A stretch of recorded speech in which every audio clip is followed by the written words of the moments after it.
He was being brutally beaten by his former teammate. Once, he was the greatest sword genius of all, but 3 years ago, Ranson was sent on an impossible mission. He returned crippled, missing a hand and a leg, all because of his teammates' jealousy. Now, he was beaten and humiliated every single day. But one day, he opened a strange book written in a language he didn't even know he could read. The book began to glow, and he vanished. He found himself inside a dungeon, 10,000 years in the past. There, he obtained a legendary item and returned to the present. That item released his sealed power and healed his arms and legs. And now, the Swordmaster Ranson was ready to begin his revenge. But before that, on the outskirts of Kushan City, a lonely castle stood in silence. A group of men enters the main hall. One of them questions whether the information is wrong, but believes it since it came from Lord Xius. He then asks if he is the only one who sees no demonic beasts, not even an ant. The subordinate comments that the rumor of Chief Nagi's arrival must have spread.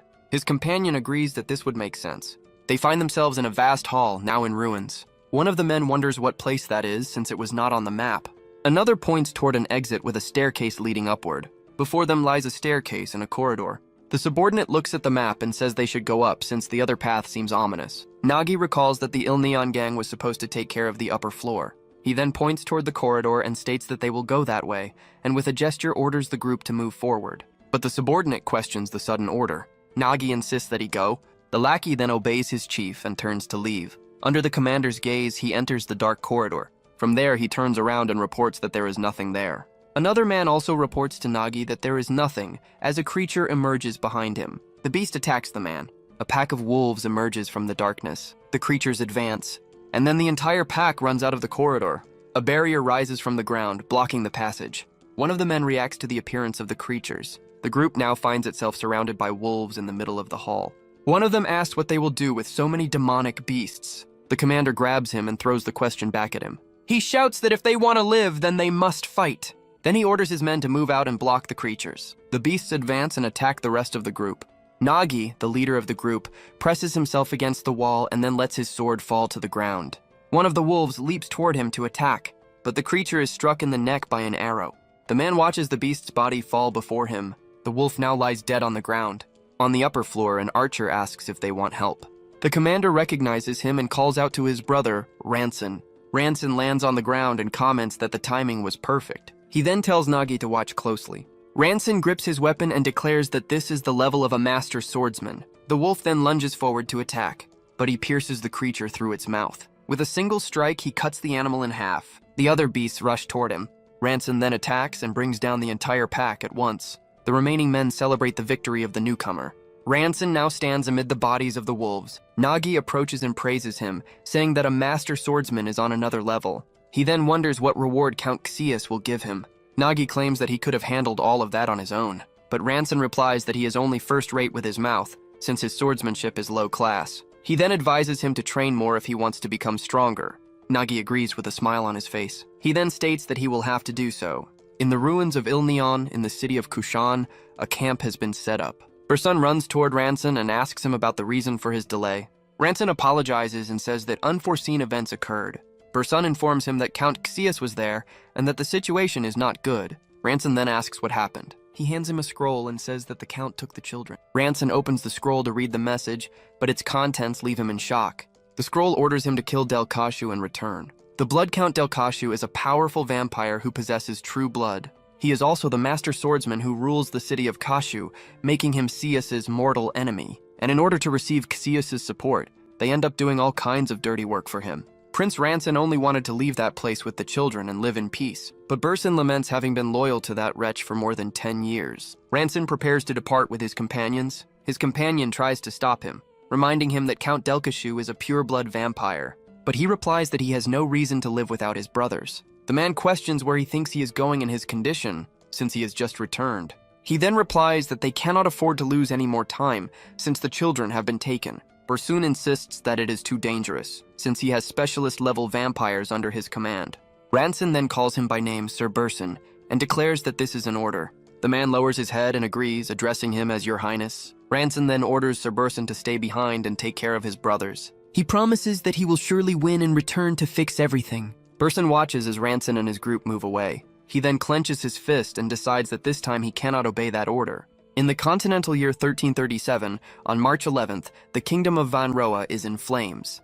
The queen of the kingdom of Vanroa orders them to take Ranson and leave, saying that she will hold them off. But Bersoon, the commander of the knights, refuses and declares that he will stay to protect the queen. The queen then tells Sir Bersoon that what he must protect now is the bloodline of the kingdom of Vanroa. He hesitates to carry out the order. Kneeling before the second prince, she instructs him to survive at all costs. She then reminds him that he must also fulfill his duty to the royal family. The prince tells his mother that he does not want to flee alone. She then removes her necklace and places it around his neck, stating that it will surely help him. With one final request, she asks him to restore the Vanroa royal family. Bersoon swears to dedicate his life to serving his highness, as the sky burns in flames.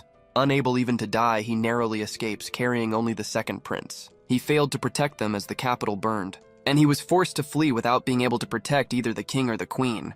Of all days, that day was precisely His Highness the second prince's 13th birthday. The prince, who witnessed the death of his family, looked upon the burning sky as the kingdom of Vanroa came to an end. The kingdom, with its 500 years of history, had perished. They reached the escape route and, together with the last noble heirs and 20 knights, prepared to cross the border. On the first day of April of the continental year 1337, they sail across a raging sea. Amid the storm, the group manages to cross the border into Roxium. On August 23rd of the same year, they finally arrive at their destination. The group enters Robberland, a lawless land that shelters criminals and fugitives from all over the world. After 2 months in the city of Kushan, many knights have died along the way, and now only 12 remain. The second prince, Ranson, is now the only legitimate heir, along with the last successors of the noble families. They must protect them, even if dishonor and misery await them. Their journey leads them to the castle of Count Del Kashu, in the city of Kashu. Through a window, they spot a hall filled with bodies. Bersoon cuts his way through the enemies inside the castle. He presses his wound and tells himself to endure a little longer. Then he runs toward where His Highness Ranson is, and he prays that he will please be safe. He finally reaches a blood-stained double door and opens it. Bersoon stops when he sees what lies inside. The throne hall is destroyed and filled with bodies. At the top of the staircase, Del Kashu lies dead on his throne, a sword lodged in his chest. Bersoon looks around and asks what happened. After hearing a cough, he spots Ranson on the stairs and calls out to him. His eyes widen at the sight. The prince is lying on the steps, gravely wounded. Ranson says that everything is already over. Bersoon asks if it is truly over. He then remembers the promise he made to the queen to protect the Vanroa bloodline. He wonders whether all their despair and hope will truly end like that. With a determined expression, he refuses to accept such an ending. He then declares that it cannot end this way. With his fist clenched, he approaches Ranson's body on the ground. Bersoon carries him on his back, determined to save His Highness. 3 years later, life goes on in the ruins of Ilneon, in the city of Kushan. 2 children run and play together through the village. A young man with a prosthetic arm works at a construction site. Ranson pauses for a moment when Bersoon calls out to him. The older man walks toward him. From the top of a ladder, Ranson notices his arrival. The prosthetic on his leg slips off the step and he loses his balance. Bersoon supports him and asks if he is all right, but Ranson wants to know what the Count said. He replies that, as always, the Count told him to wait another month. Ranson says they can manage for now, and then they will ask again next month. Bersoon reminds him that he told him not to do that kind of thing. But Ranson replies with a smile that he cannot ask the children to do it. His companion then comments that those children have already grown up. Even if they have grown up, Ranson begins to say something. Bersoon interrupts him and guesses that he was going to say that he would protect them. Ranson then finishes by saying that he would regret not having the elixir, and the man agrees. Known as the Potion of Life, the elixir is an ancient miracle found 200 years ago in the Ilneon dungeon. He states that this is merely an old story. Ranson then asks what that has to do with him, and Bersoon decides not to say anything more. The older man assumes that a miracle like that will not happen again. 3 youths run toward them, calling out to the teacher. They shout for him to be careful as something falls from the sky. Ranson raises his arm and catches a falling sword.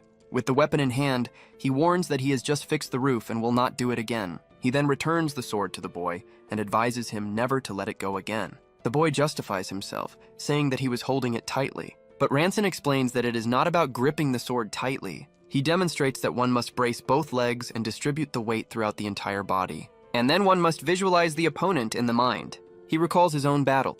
In his memory, he was cornered and wounded. Del Kashu leaped toward him for the final attack.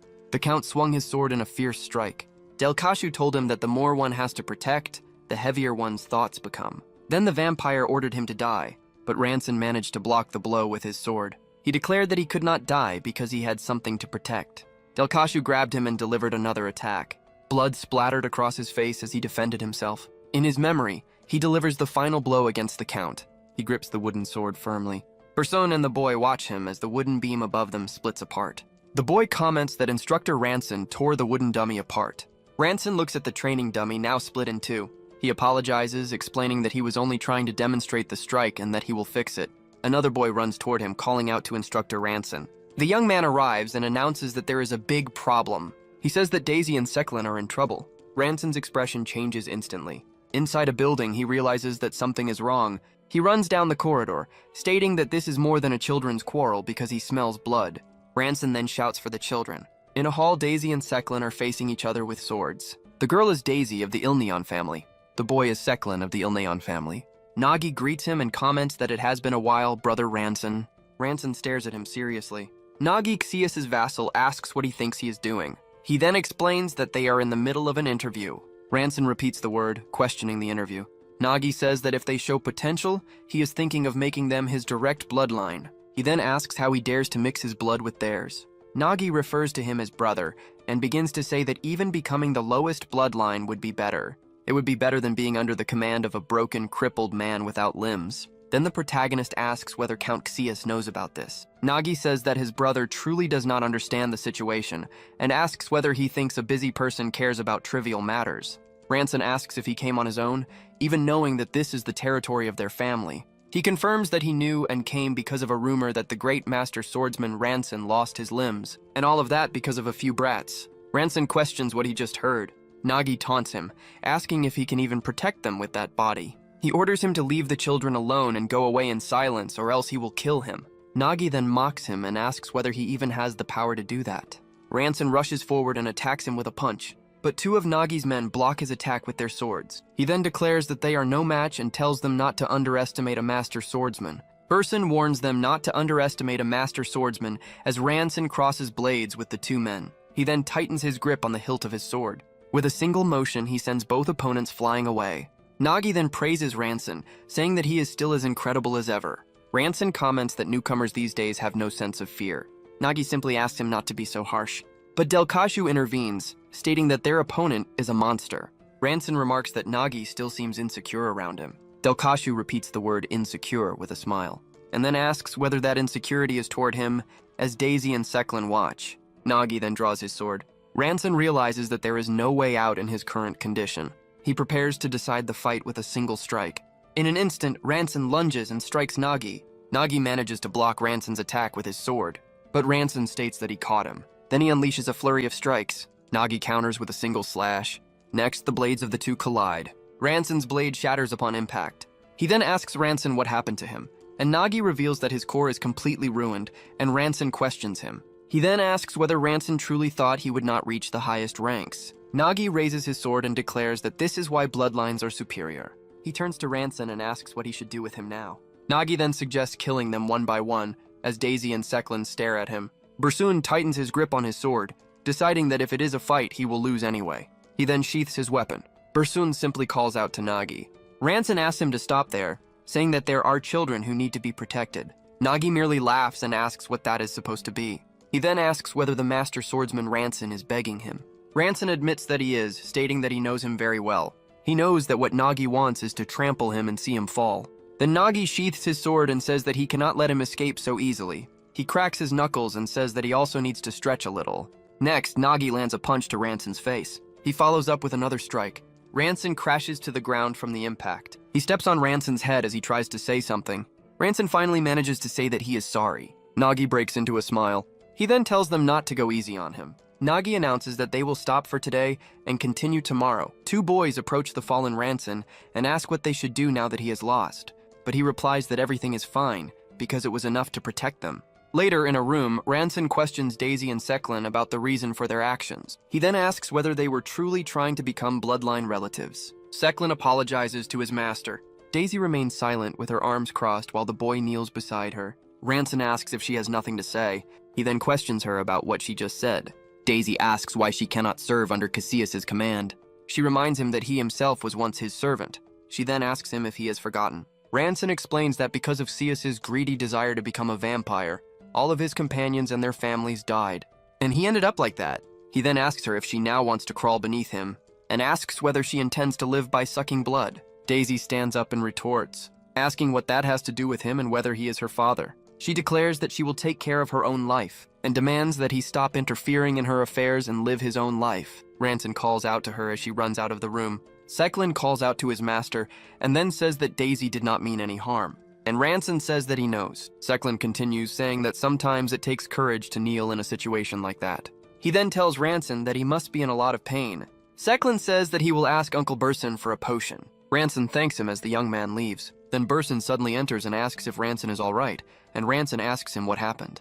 Burson begins to explain that earlier Lena told him something. She heard from Daisy that Ranson and Nagi were fighting, and that it seemed someone might get hurt. So the girl went to him to ask for help. Lena simply calls out to her uncle.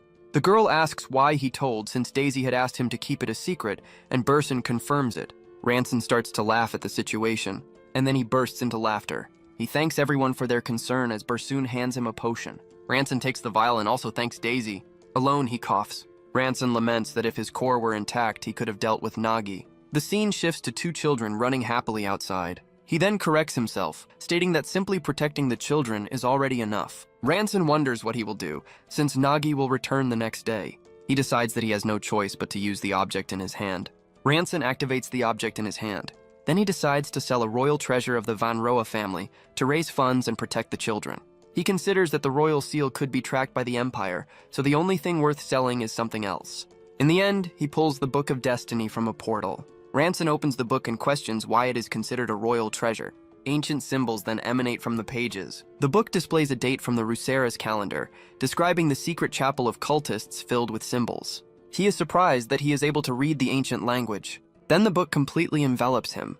A medallion with a star appears. The scene returns to the now empty room. Suddenly, Ranson finds himself among people running and wonders what is happening. He runs along with them, questioning why he is there when he was just reading the Book of Destiny. He stops and realizes that this is not an illusion, but a real place. He recognizes the location as the Ilneon dungeon, but wonders why it looks so new. Then the group stops and he questions what is happening and who those people are. One of the hooded men announces that an intruder has entered the chapel. He then orders them to secure the elixir first. Ranson reacts upon hearing the word elixir. He realizes that the structure is identical to the Ilneon dungeon and that the elixir was excavated there in the year 3673 of the Ruseras calendar. This means that he has traveled 10,000 years into the past. The hooded men approach an altar where the elixir is displayed.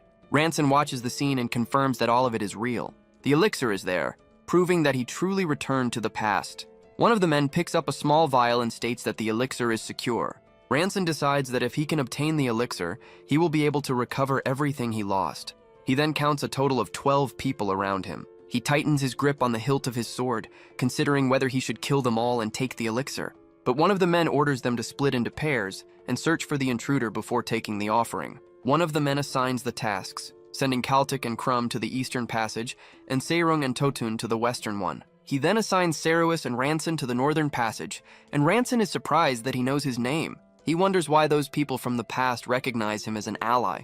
Ranson concludes that only a powerful mind-altering magic could cause this, and questions what the Book of Destiny truly is. His new partner draws his attention, asking why he is standing there doing nothing. The man then urges him to hurry. Ranson decides that for now he will gather information and look for an opportunity. The two walk together down the corridor. They then come across a woman, but she lunges forward and attacks his partner. He defeats her in a single motion. The attacker then turns toward Ranson. Ranson questions the transparent trail left by the strike. The man attacks, but Ranson blocks the blow with his sword. He then tightens his grip on his weapon with force. With a single movement, Ranson pushes him back. He then comments that the sword's durability is terrible.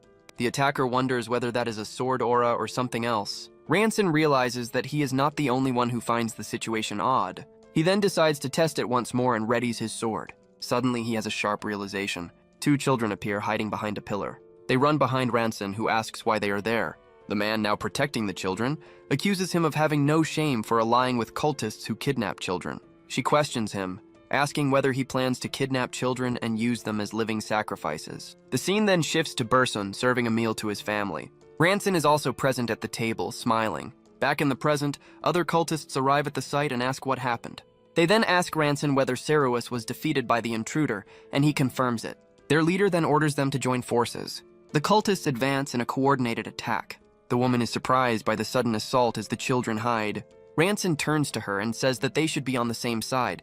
Two cultists run down the corridor toward them. One of them points at the fight and shouts that he found them. He then wonders whether Ranson was ambushed and orders them to help him. The woman crosses her sword with Ranson's. Ranson simply observes the scene. He then attacks one of the cultists from behind. Ranson stabs him, and the cultist accuses him of betrayal. Ranson then stands over the man's body. He thanks her for the small performance, which made it easy to kill him. He explains that the man attacked him recklessly, so he merely retaliated to save his own life. Ranson then asks her to continue helping him just as she is now. One of the cultist leaders approaches, stating that he cannot read that guy. He stops in front of the fallen bodies and asks Ranson whether that was a betrayal. The cultist comments that the resentful spirit of someone who died bitterly from betrayal is not bad at all. Ranson and the woman stare at him as he adds the chaotic nature of betrayal itself, and states that with the soul of a noble knight, the Lord will be even more pleased. The woman laments not having called for reinforcements, as she did not expect an advanced specialist to appear there. She glances to the side. The children cower behind her. She then corrects herself, stating that she is an intermediate-level specialist. The woman admits that she cannot defeat him alone, and proposes attacking first, so that Ranson can look for an opening. She then rushes forward and attacks the cultist. He blocks the strike, and hits her with a punch. The woman prepares for a counterattack, but he manages to evade her sword. The cultist smiles and prepares to deliver the finishing blow. She simply looks upward toward the imminent attack. Ranson watches the scene carefully. He then steps forward. In an instant, Ranson lunges forward at high speed. He then delivers a spinning slash against the cultist. Ranson's attack is blocked by an artifact, and the woman watches the scene. She then rushes in to attack the cultist. He smiles and asks whether she thought he would have died without that. Then Ranson fights against the cultists. Ranson struggles to block the blows, unable to predict the path of the sword. The woman positions herself to attack the cultist from behind. She attacks, but he turns around and blocks her strike. The woman then turns to Ranson and asks what he is doing. She questions why he is so weak, and he merely looks at his hand. The cultist taunts him, questioning the usefulness of his technique, since he is nothing more than a mediocre swordsman. He then attacks her with a powerful blow. The woman is thrown away by the impact. The cultist prepares to attack again. He bids farewell to Ranson, who recalls all the work he endured under Count Cassius's command. Then Ranson decides to show him what a mediocre attack can do. He then uses his aura thread technique. Ranson charges forward and attacks the cultist with his blade. The man is surprised, as Ranson's power is on a completely different level than before. The two then collide in a mutual clash. Ranson strikes him with a giant hand formed by his technique. The cultist is hit by the attack. He stares at Ranson. Ranson then stabs him in the chest, but his sword breaks and he falls to the ground. The woman merely watches him from a distance, fallen. Ranson gets up and, standing over the cultist's body, asks what he is. He then kneels down and begins to search the man's body. Ranson finds a small wooden box. He opens it and finds the elixir, stating that it is there. Ranson prepares to drink the contents of the vial. The woman questions him about what he is doing. Then the cultist's body dissolves into particles as she calls out to him. A golden pocket watch appears. The scene shifts to ancient ruins under the moonlight. Daisy is outside, wondering where her brother went at that hour of the night. She speaks with Burson, saying that she needs to apologize to Ranson, even though it is late. Daisy approaches the house, wondering if he has already returned. Her eyes widen. She finds Ranson lying on the ground. The girl then calls out for her brother. Ranson is unconscious, holding the wooden box. Beside Ranson's bed, Daisy and Burson watch him in silence. She says that she will stay by his side, and Burson asks to be informed when he wakes up. Daisy then agrees with a simple nod. Alone, she continues to watch over him. Ranson remains unconscious on the bed with his injuries. She stares at him intently for a moment. Suddenly, Ranson moves on the bed. He raises his prosthetic hand and denies having drunk at all. Then he suddenly wakes up, gasping. Ranson looks at his own hand, confused. Then he turns and notices Daisy's presence. Relieved, she calls him brother and asks what happened, why he disappeared, and why he was covered in blood. He remains silent, leaving her confused by his lack of response. Ranson sits up and asks why she is staring at him like that, confirming that she called him brother.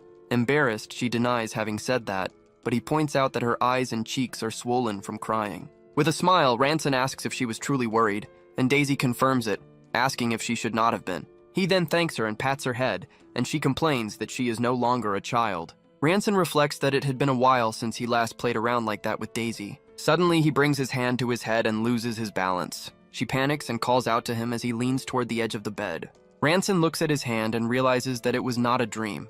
It was real.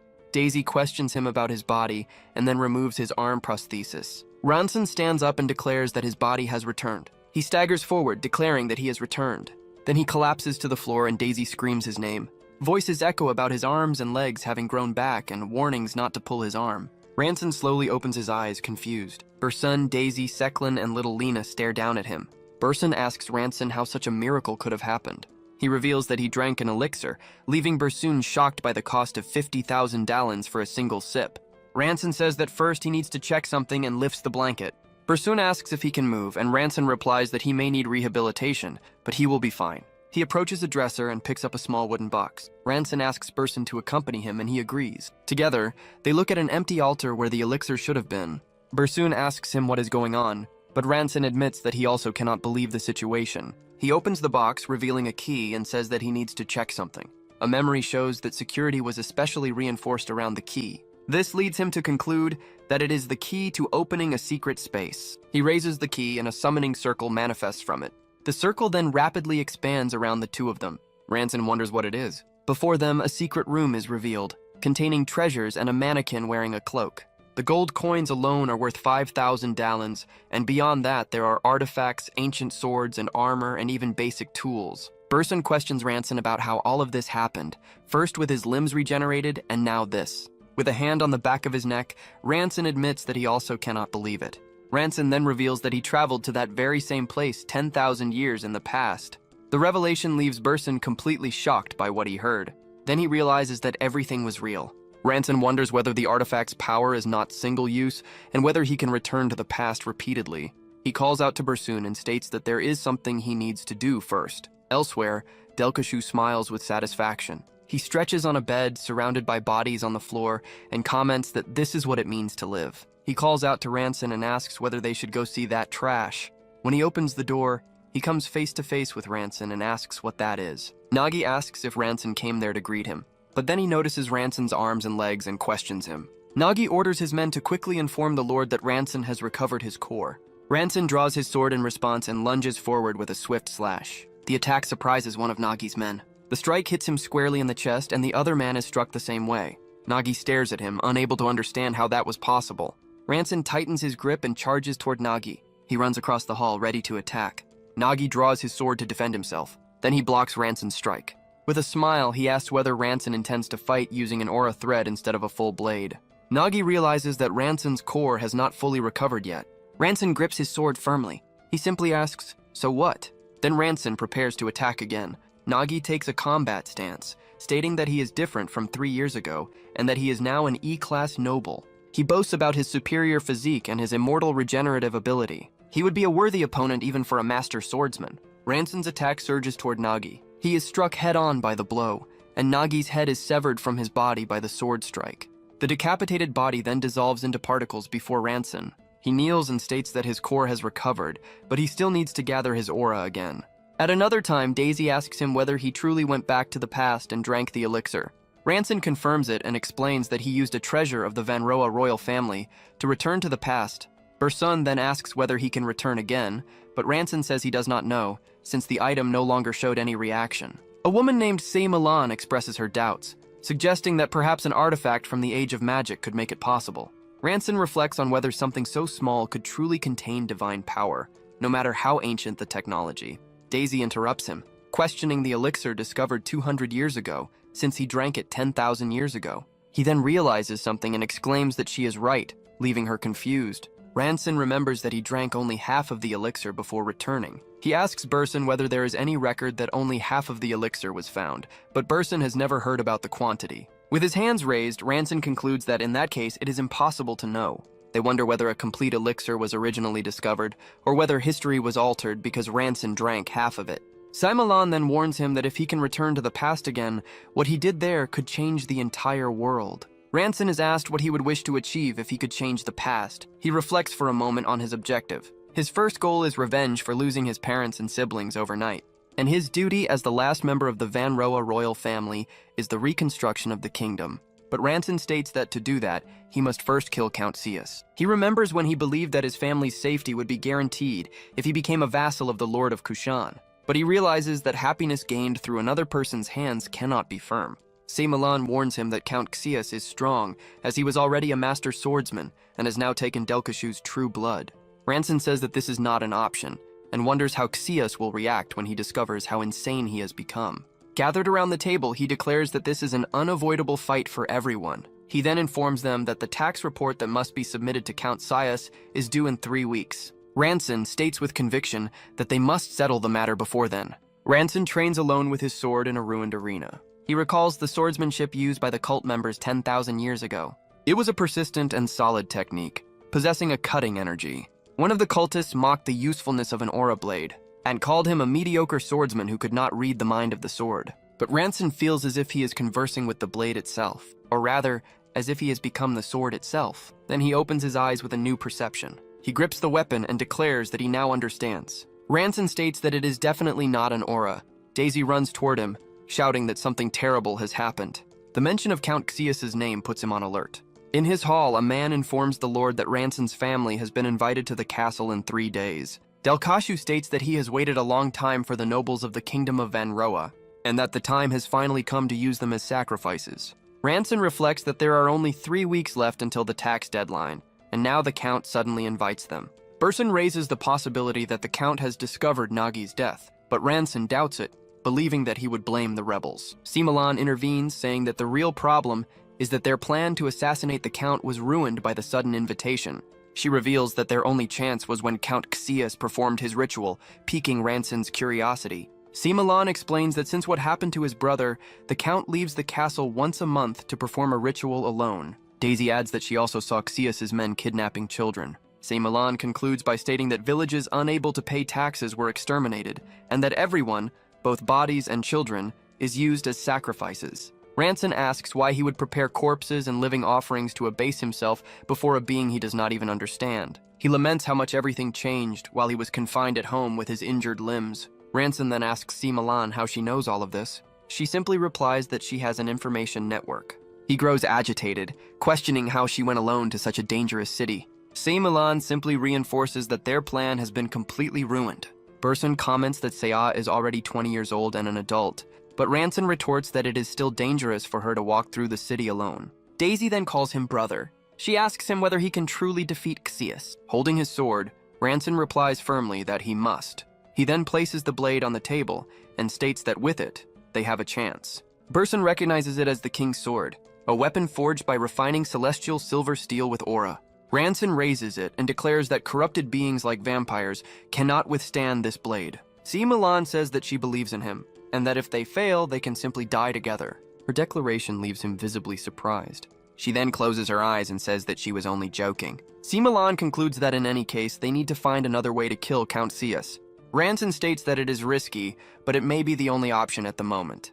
The scene shifts to the village of Rera, where some children run through a field. One of the boys shows an enormous mushroom he found, but his friend claims his is even bigger. Excited, one of them runs off, suggesting they go home to measure which one is bigger. The village is suddenly engulfed in a massive fire. Frightened, the villagers wonder what is happening. A knight attacks one of the villagers with his sword. Another man is stabbed from behind by a soldier. A body is then unceremoniously thrown onto a cart. The knights observe the destruction they have caused. They spot the children and order that no one be allowed to escape. A group of soldiers approaches the boys. The boys find themselves cornered by the knights. An arrow is fired at high speed. The projectile strikes one of the knights in the head. More arrows instantly bring down 2 other soldiers. The children look in surprise toward the direction from which the shots came. An archer approaches and asks if they are all right. One of the boys asks him who he is. He introduces himself as Libera Piet Randa.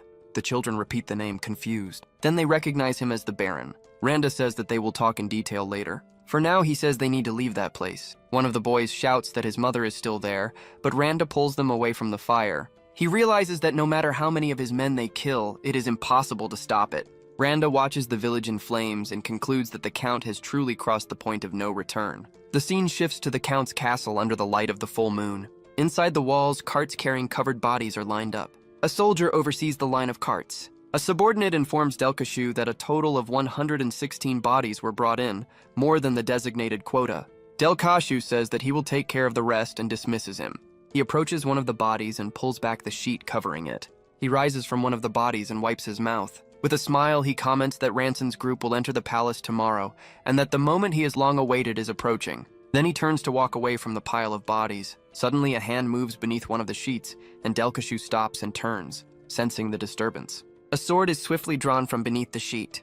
A wave of energy erupts from the cart toward Delkashu.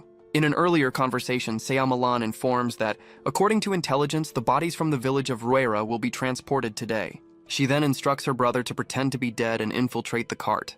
That way, he would be delivered directly to the Count and must suppress his mana until then. The plan was to attack when the Count lowered his guard. Delkashu blocks the strike and asks what brings him there without notice. Ranson strains against his defense and admits that he knew it would not be easy. Delkashu comments that Ranson's body has healed and congratulates him for perhaps having found an elixir. Ranson realizes that the strategy has reached its limit, and that in the end, they will have to face each other. Then Delkashu prepares for combat and calls out to him. He invites him to give him the taste of a delicious despair. Ranson focuses and assumes his stance with the sword. He feels the connection with his blade, his eyes preparing to read the heart of the sword. Then the two charge forward and their blades collide. Delkashu is hurled backward by the force of the impact. He recovers and unleashes a wide horizontal attack. Ranson jumps to evade the blow. He lands and turns back toward his opponent. Delkashu charges toward him once again. Ranson prepares for the next move. Delkashu fixes him with an intense stare. Ranson slides across the ground, dodging the attack as it passes by him. He then spins and delivers a swift strike toward Delkashu's neck. But the vampire manages to block the blade at the last second. Delkashu remarks that it was impressive, for if his aura had been weaker, his neck would have been severed. He adds that this was to be expected of the kingdom of Banroa. A new voice reveals that he must be the missing second prince of Banroa, whose body was never found. Delkashu merely comments on how precious that is. He then states that by offering such a valuable soul, his wish will surely be fulfilled. Ranson advances with a powerful arcing strike. Delkashu declares that it is useless no matter how many times he tries. He then blocks the blade with his hand and claims that the sword will never pierce his aura. Ranson presses his blade harder against Delkashu's hand. Then their powers collide, causing a massive explosion. Elsewhere in the city, the night remains calm under the full moon. Nagi is sitting at a table outside a tavern with a companion. His men approach and ask why he called them.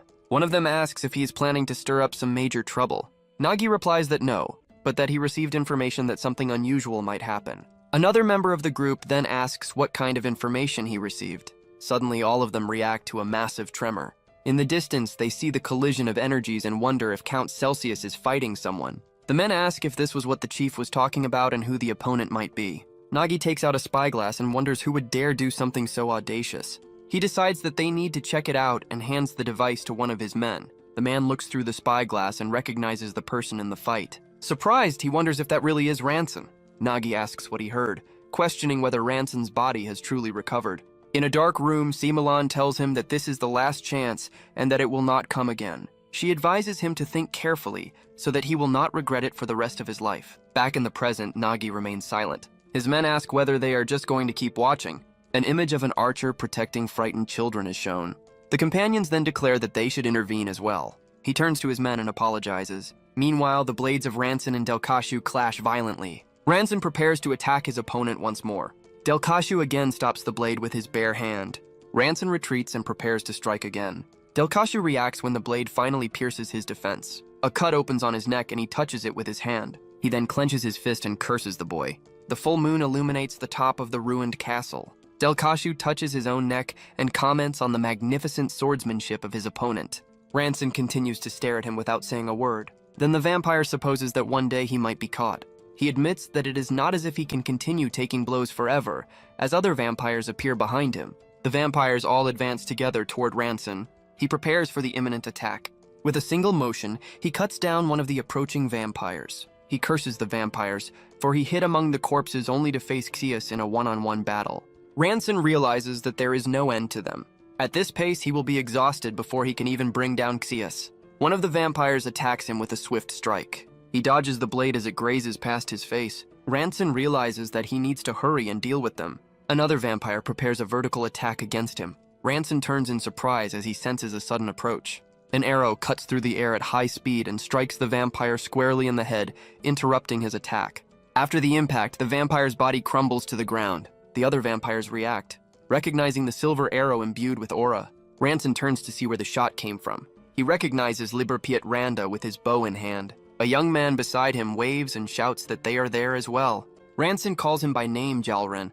Next, he sees Seamalan approaching. Soon after, Daisy appears as well. He is surprised to even see Seclin among them. A group of men advances, with their leader shouting that everyone should die, as all of his targets are now gathered. Liberapiet aims his bow once more. Si Milan extends her hand forward.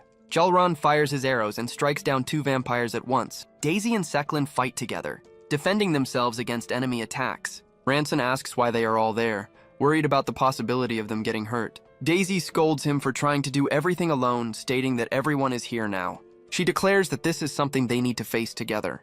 Jalron agrees enthusiastically. He then tells his brother to focus solely on the Count. Ranson reacts to his companion's words. He understands that it is no longer the time to treat them like children. His gaze becomes focused and resolute for battle. Ranson raises his sword and declares that there is a bastard he needs to deal with. Delkashu asks whether he should start by tearing off his arm.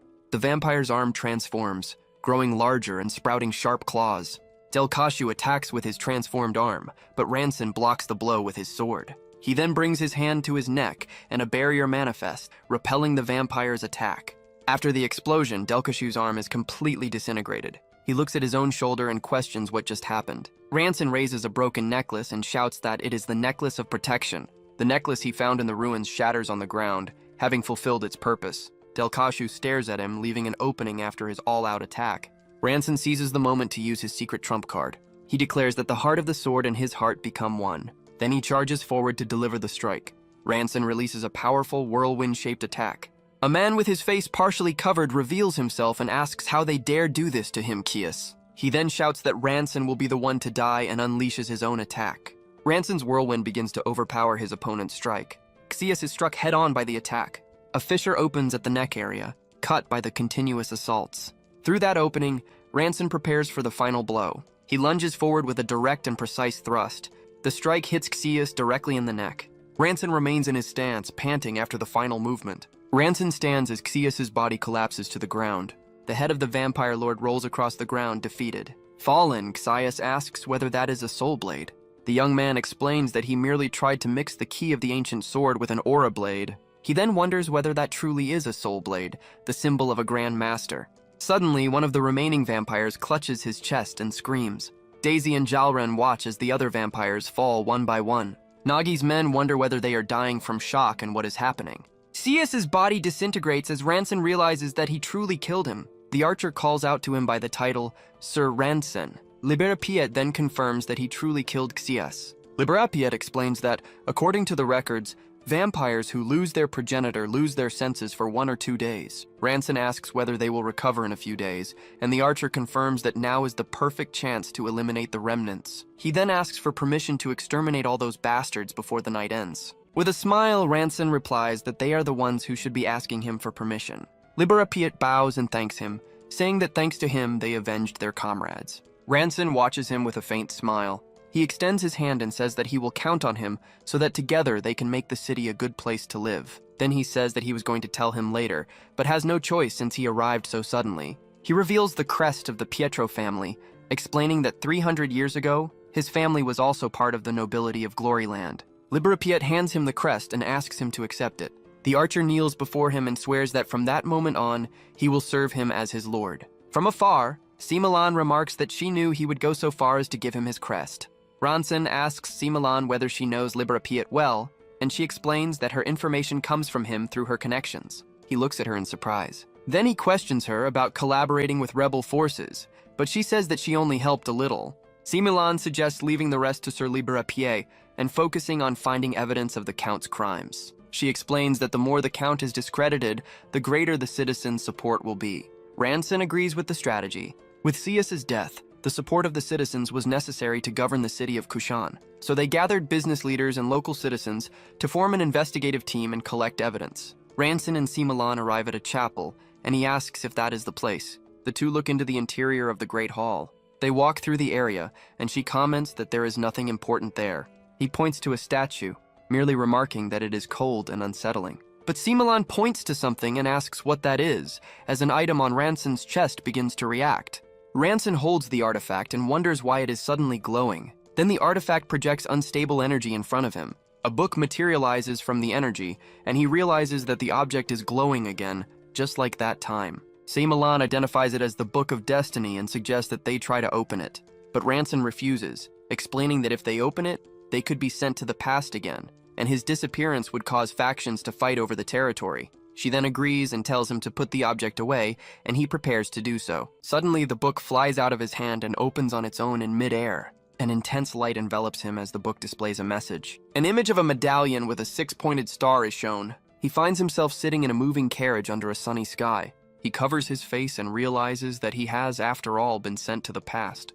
Then he looks around and wonders where he is. The carriage continues along its path through a vast green field. He observes the other hooded people in the carriage and notices that this time he has companions. But he notices something different about one of his companions. Ranson wonders about the pressure emanating from the man seated in front of him. The man then looks at him and asks if he has awakened, calling him by name. He realizes that this person is on a completely different level from the heretical leader he faced. His hand instinctively goes to the hilt of his sword.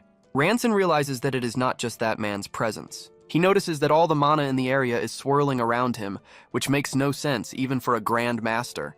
The man then reveals himself and explains that they met by chance, and that he took Ranson as his disciple. Ranson understands that this time, he is that man's disciple. Ranson asks when he took him as a disciple, and the man replies that it was a week ago. With a smile, he comments that it is miraculous and seems like divine intervention.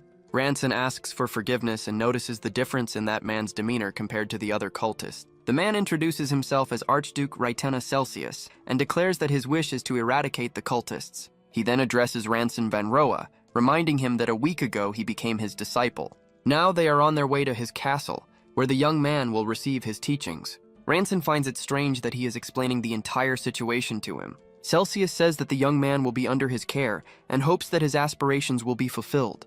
A sudden realization dawns on Ranson, and Celsius asks whether he has already uncovered the truth. Ranson wonders what is happening in the world. He finds Celsius's kindness strange, considering that he sees him as an anomaly, and wonders whether he knows something. Ranson then replies that for him as well, it is an honor to join the Master. He asks him whether he is truly fine with the situation, since he does not even know who he is. Celsius agrees that this is true, and says that for that reason, the feeling he has now is fascinating. But he states that one thing is certain about the event that is unfolding when combined with his own purpose. He concludes that the event may be something he agreed to a long time ago, and Ranson reacts without understanding. Celsius admits that, to be precise, he also does not know, and that it is merely a feeling he has. Ranson questions what he means by it being just a feeling. Celsius then places his hand on Ranson's shoulder. The situation grows increasingly confusing for Ranson as the carriage continues on its way. They approach a massive gate.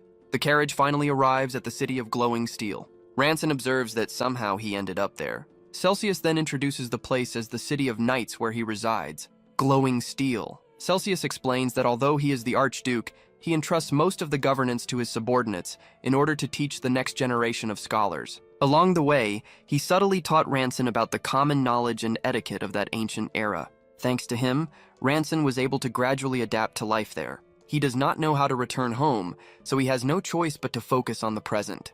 The technology and swordsmanship of that place are more advanced, so he must ensure that he gains something from it, just like last time. Celsius informs him that at the castle they are heading to, he has another disciple. He describes him as a sincere and just young man whom Ranson will soon meet. They finally arrive at the Grand Castle. Upon arrival, Ranson and a blonde-haired woman react in surprise when they see each other. Celsius stands between the two and asks whether they know each other. Eodin Serum replies that they do, and reminds her master that he is the man who helped her at the cultist's chapel about a year ago. Celsius recalls her mentioning that the man used a peculiar sword key, and she confirms that it is correct. He then says that it is fortunate that they know each other, as Ranson is now her junior, and he expects her to teach him well. Celsius explains that he took Ranson as his disciple, but has been incredibly busy lately. Celsius decides that for now, she will be the one to teach him. He then takes his leave, saying that he has matters to discuss with the magistrates and that he will go on ahead. Ranson can barely believe the situation he finds himself in. The blonde-haired woman stares at him, surprised to meet him again as the Archduke's disciple. He turns to greet her, but she interrupts him and asks what he thinks he is doing. She then places her hands on her hips and asks if that is the proper way to greet one's senior. He realizes that she is already asserting herself through hierarchy. Iodin Serum informs him that regardless of his life until now, he is now one of the Master's only two disciples, along with her. She asks if she is wrong, and he agrees that she is right. She instructs him to always keep his actions in mind so as not to disgrace the Master. He finds her strict as she demands that he always maintain a neat appearance and proper conduct. She points at his boots and asks, when was the last time he polished them? Next, she indicates that his cloak is crooked. And finally, she asks what is wrong with his hair. She scolds him, saying that like that, he is no different from a bandit. Then she asked what it is and why he keeps staring at her hair. Ranson points to his own hair and asked whether she could say something about his as well. Eodin Serum touches her own hair. She steps back quickly as other people watch the scene. As they walk through a courtyard, the woman introduces herself as Eodin Serum. She adds that she is also a member of the Archduke's Royal Guard, the Knights of the Horizon. Eodin admits that, to be honest, he may be stronger than she is. But she heard from the master that he still cannot properly control his sword ki. She grips the hilt of her sword, stating that the only way to learn swordsmanship is by facing each other directly. Then she draws her sword and tells him to draw his, as it is time for his senior to teach him the way of the sword. Ranson understands why he was suddenly called to the training field. Eodin states that she is not doing this to vent her earlier embarrassment and asks him not to misunderstand her. He agrees and draws his sword, saying that there is no need for words before a blade. Eodin Serum explains that since they cannot manipulate mana, they focus on the spirit of the sword. She states that the spirit of the sword has a single will. Then Eodin demonstrates that will by charging forward to strike. Ranson carefully observes her movement. In the clash, the blades of the two collide with force. He manages to block his instructor's strike. She then reveals that mana simply gathers in accordance with that will. He then understands that this is something completely new. Eodin comments that a constitution that directly controls mana would be advantageous, but she reminds him that mastery is the pillar and mana is the roof. Building a strong foundation is the most important thing. Eodin then asks him to try to raise the aura of his sword. Ranson concentrates, and a power begins to form around his blade. Ranson finally succeeds and says that he understands. Eodin Serum observes his blade carefully. Then she turns and offers her own sword to the young man. Eodin asks him to try raising the aura with her sword as well. He prepares himself for the new challenge. But Ranson questions what is happening with the blade. He wonders why the sword is behaving that way. Eodin then states that it is just as she expected. The instructor explains that a sword's aura is the manifestation of the blade's spiritual power, and a better sword possesses stronger spiritual power, which is why he succeeded earlier. She classifies him as a low-level specialist, barely at the introductory level, leaving him surprised. Eodin reveals that this level is the stage of reading the sword, swinging it along the path it reveals. Ranson's first step is to develop the ability to release aura with any sword. She then declares that there will be a special training session that night. After the training, Ranson is lying exhausted in the middle of the courtyard. Eodin calls him by name as he turns on the ground. She then asks whether the ground is supposed to be his bed. The instructor warns him not to disgrace his master's reputation and to be careful. Eodin asks why he is wearing the same clothes as yesterday, and Ranson replies that he did not sleep. He then stands up and grips his sword with determination. An energy begins to envelop the blade of his sword. Ranson delivers a powerful slash into the air. His master watches in complete surprise at the feat. He explains that he practiced all night, which is why he managed to do something he could not before. Eodin retorts that not even the most brilliant talent could achieve that in less than a week. Despite that, she congratulates him and says they can move on to the advanced stage. Ranson asks her to proceed with the training. Then the two begin an intense combat in the courtyard. Ranson attacks with force and Eodin blocks the strike. She holds her ground against his assault. Then, in a rapid exchange of blows, he pressures her with his attacks. Two spectators wonder how Ranson can be like that, and one of them notices that Eodin is actually being pushed back. The instructor comments that he is even using sword support. Eodin then leaps and charges at him with an aerial attack. He carefully observes her movement. Her blade stops just centimeters from Ranson's neck. He wonders how she could be so fast. After the strike, Eodin throws her sword into the air. She explains that this is the level of sword specialist, where the sword moves on its own. Ranson then understands that there is a stage where the sword moves even before he thinks. Eodin informs him that in 2 weeks there will be an exchange event with a scheduled duel. And naturally, all eyes will be on Ranson van Roa, the direct disciple of Archduke Raitena. Eodin states that he absolutely must advance one more stage before then. Ranson smiles and says that it is just as expected. He then declares that this is fun. A voice approaches, scoffing at that man, Raitena. The man questions how Raitena took in an orphan and now a vagrant of unknown identity. Then Cassigier Celsius reveals himself, criticizing Raitena's choice to accept mere strangers as disciples. Cassigier Celsius says that the Grand Duke's judgment is terribly poor and that he should have inherited the position. Eodin warns him to watch his words as many eyes are watching. He then asks her if she is trying to lecture him just because Raitena declared her his successor. Cassigier continues, saying that she is only an advanced specialist even after everything he did for her, and the novice, Ranson, is nothing more than a pathetic low-level specialist. He then demands to see the treasure that Raitena confiscated, but Eodin says that it cannot be shown. Cassigier again asks if she is trying to give him a sermon. Ranson watches Eodin tolerate the situation and calls her master. He offers to let Kasajie verify whether Raitena's judgment was accurate or not. The man questions him, not understanding the proposal. Ranson suggests that they have a match if he does not trust his swordsmanship. Iodin tries to stop him, but Kasajie wonders who would fight with a mere disciple. Ranson then asks if the solution is not simple, and states that all he needs to do is shut everyone up with his impeccable skill. The spectators whisper among themselves about the young man's audacity. Kasajie Celsius clenches his fist and questions his nerve. Then he turns and says that he will see how long Ranson's insolence lasts. She then turns to Ranson, saying that this is serious and that their master is a problem. He merely smiles and asks if she is done laughing. Iodin looks away and says that she could not hold it in earlier. Ranson states that no matter what schemes he uses, they only need to defeat everyone. She then agrees and tells them to resume training. Later that night, Ranson walks outside the courtyard. He then spots Iodin sitting on a stone bench and calls out to her.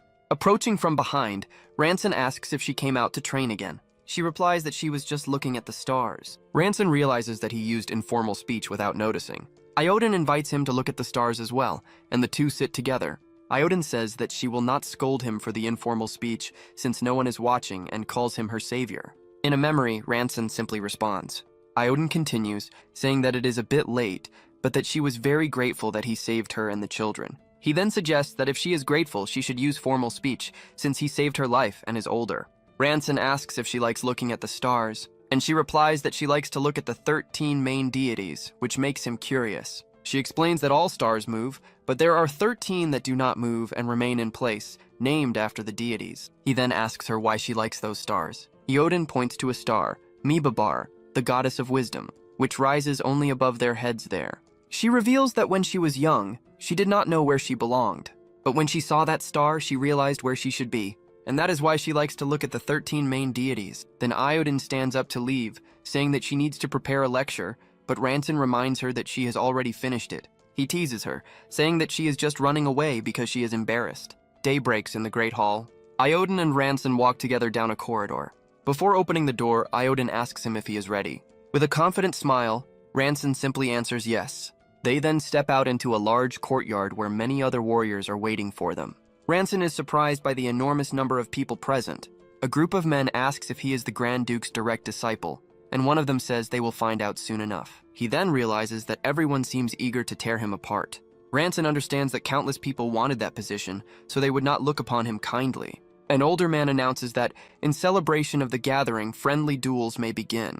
The combat arena is presented as the fighters take their positions. Ranson waits alone at the center of the arena. His opponent stares at him from the other side of the field. The man says that he does not know why the Grand Duke chose him as his direct disciple, but he claims that this will soon change, because he will win and take that position. Ranson watches him in silence. His opponent then releases his power. Ranson smiles faintly at the challenge. Then he grips his sword and says that he can come at any time. He charges at high speed toward his opponent. The two blades collide with tremendous force. The man is shocked by Ranson's overwhelming power. Ranson then breaks his opponent's blade and prepares for the final strike. The opponent then realizes that he is about to die, and he lunges with his blade toward his opponent's neck. The man falls to the ground, defeated. Iodin watches the scene completely stunned. Kasajie Celsius is left speechless by what he has just witnessed. Ranson then turns to the crowd and simply calls for the next challenger. A new opponent takes position in the arena, raising his sword toward Ranson. He then charges forward with a powerful strike. Ranson prepares for the counterattack. With a single motion, he dodges the blow and brings his opponent down. Ranson rests his sword on his shoulder and calls for the next challenger. Other knights watch the fight from a distance. Then he defeats another opponent with a precise strike and asks for the next. He knocks down the following one with a punch and, with the man already on the ground, calls for the next. The spectators comment that he is a monster for having defeated one of their uncles. Kasajie Celsius watches the scene with disdain and then turns and leaves the area. He wonders if those were all the opponents his great-uncle prepared, finding it easier than he imagined. A final opponent approaches, and Ranson asks if he is the last training partner. The mysterious figure announces, "Here I come!" and charges to attack. Ranson prepares for combat, concentrating power into his sword. His opponent rushes in swiftly to strike. Then the mysterious figure leaps to deliver an aerial blow. But Ranson parries the strike, and the opponent's sword flies from his hand. He then wonders if he might have gone too hard on the young man. Next, the hooded figure turns to leave. Before departing, the youth bows in respect. Ranson watches him leave the combat arena. The scene shifts to a banquet hall with a lavish table. Two men talk and drink wine during the celebration. Eodin and Ranson, now dressed in formal attire, comment that they are glad everything ended well. Ranson remarks that if the closing banquet goes smoothly, there will be no problems, but then he points to his senior's outfit. Eodin replies proudly that it is the standard attire and that he should learn from her. He then asks why she is wearing training shoes. She quickly walks away, leaving Ranson behind. The banquet takes place, marking more than a month since his arrival. He recalls the Book of Destiny that brought him to that time, and had hoped that something would happen. His thoughts are interrupted when a voice calls him Lord Ranson. The young man he fought earlier approaches and introduces himself again as Milo Hyasin. Ranson recognizes him as his final opponent from the arena. Milo Hyasin suddenly bows and declares his admiration, leaving Ranson surprised. He explains that he was captivated by Ranson's confident stance and that it was an honor to fight him. Ranson scratches the back of his neck as he accepts the young man's exaggerated praise. Milo reveals that he also possesses a unique constitution. He then removes his hat and reveals himself to be a half-elf. Ranson realizes that elves truly exist. Milo explains that ordinary people communicate with sword spirits, but his dream is to be like Ranson, someone who can use both sword spirits and elementals. Ranson feels a bit guilty for not having a unique constitution. The young half-elf reminds him of his own children, so he cannot bring himself to say anything. Ranson then encourages him, saying that he will succeed if he tries hard enough. Milo shares that after a popular procedure, it became easier for him to communicate with sword energy. Ranson asks whether something like doping has become popular these days. The two continue their conversation in the middle of the hall. Suddenly, Milo points toward the window and says that it is beginning. The psychedelic moon rises in the sky through the banquet hall's window. He comments that it appears once a month and is very beautiful to see from there. Ranson, however, questions whether it can truly be considered beautiful.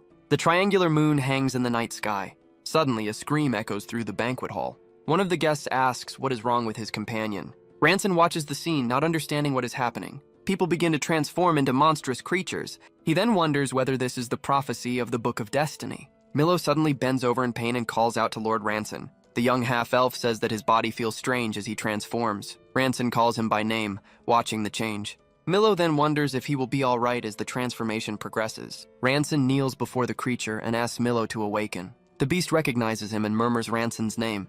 He then confesses that his wish was to become a knight. Ranson watches him with an expression of anguish, but a monster charges in to attack, and Milo throws himself at the creature to stop it.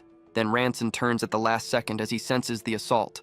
The creature attacks, but its blow is blocked and it is hurled away. Then the creature lunges at Ranson.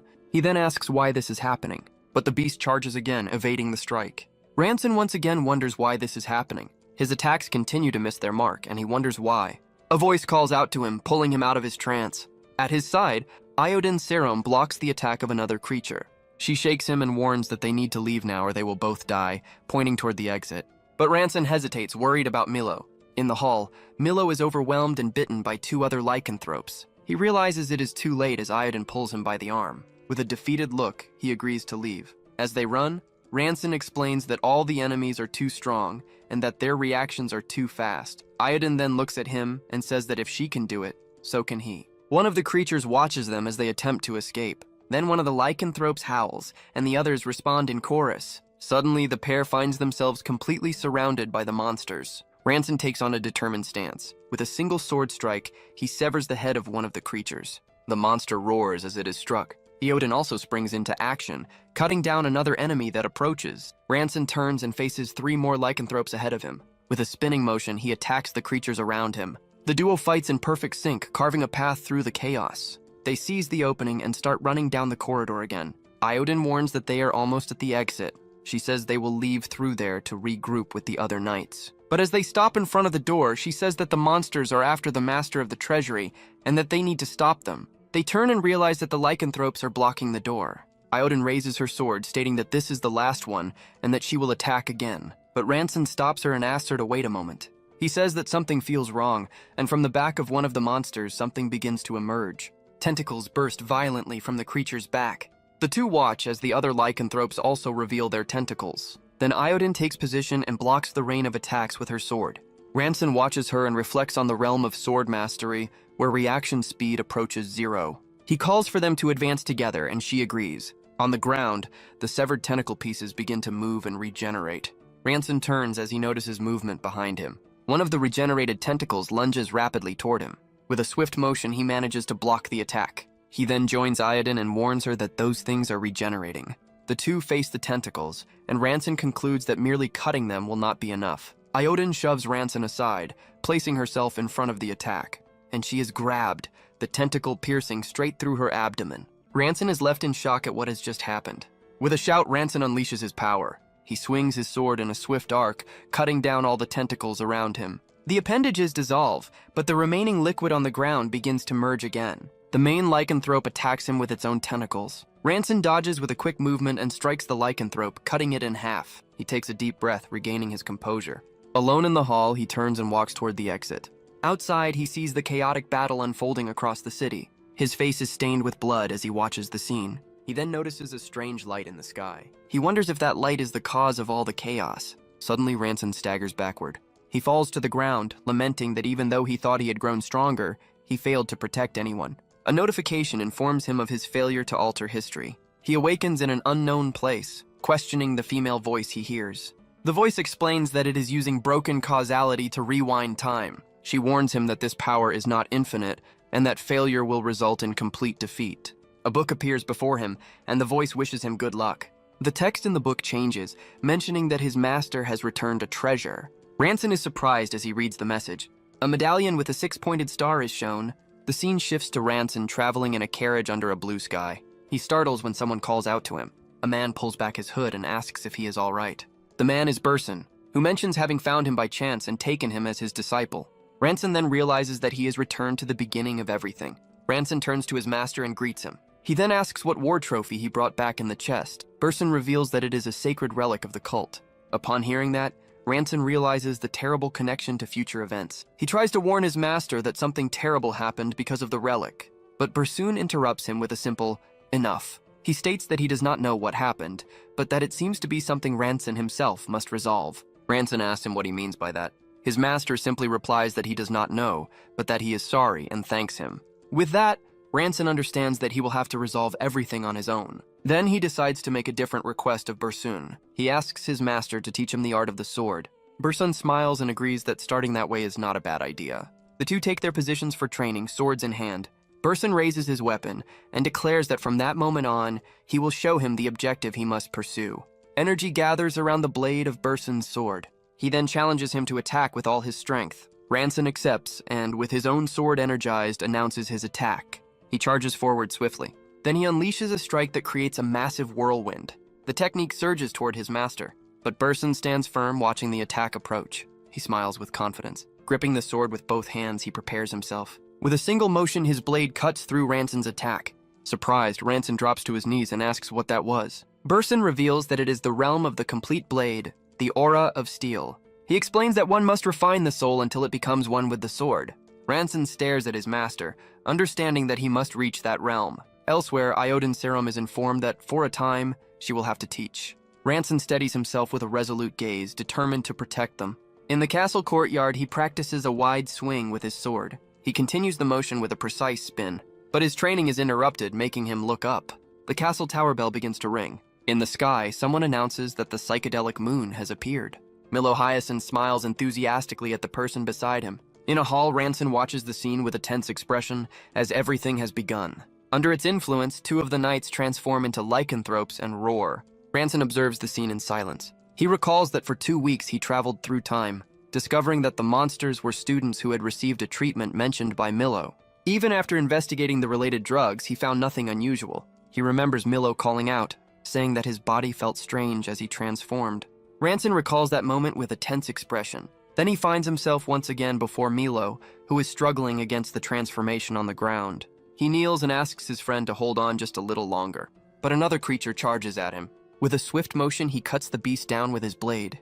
After the strike, he finds himself surrounded by other lycanthropes. Even so, with his sword in hand, he stands firm and determined to try. One of the lycanthropes leaps toward him to attack with its claws. He decides that this time will be different and advances with his sword, declaring that he can drive the monsters away. With a sideways slash, he strikes one of the lycanthropes. His movement opens a path through the enemies. He sees Milo being attacked by another lycanthrope and shouts his name, then runs toward them to help. Suddenly, one of the creatures appears behind him. He turns and cuts down the lycanthrope. A scream distracts him, making him look to the side. Another monster charges toward Milo, who lies on the ground. The creature calls out his name as it is subdued. Ranson freezes as he remembers Milo's wish to become a knight. He fails to protect him once again. Then Iodin shouts his name. Iodin positions herself in front of Ranson and blocks the attack of one of the monsters. She shakes him and warns that they need to leave now or they will both die, pointing toward the exit. Iodin then says that they are all ridiculously strong and suggests splitting the tasks. She proposes cutting the necks while she handles the claws. But Ranson interrupts her with a shout, telling her to be quiet.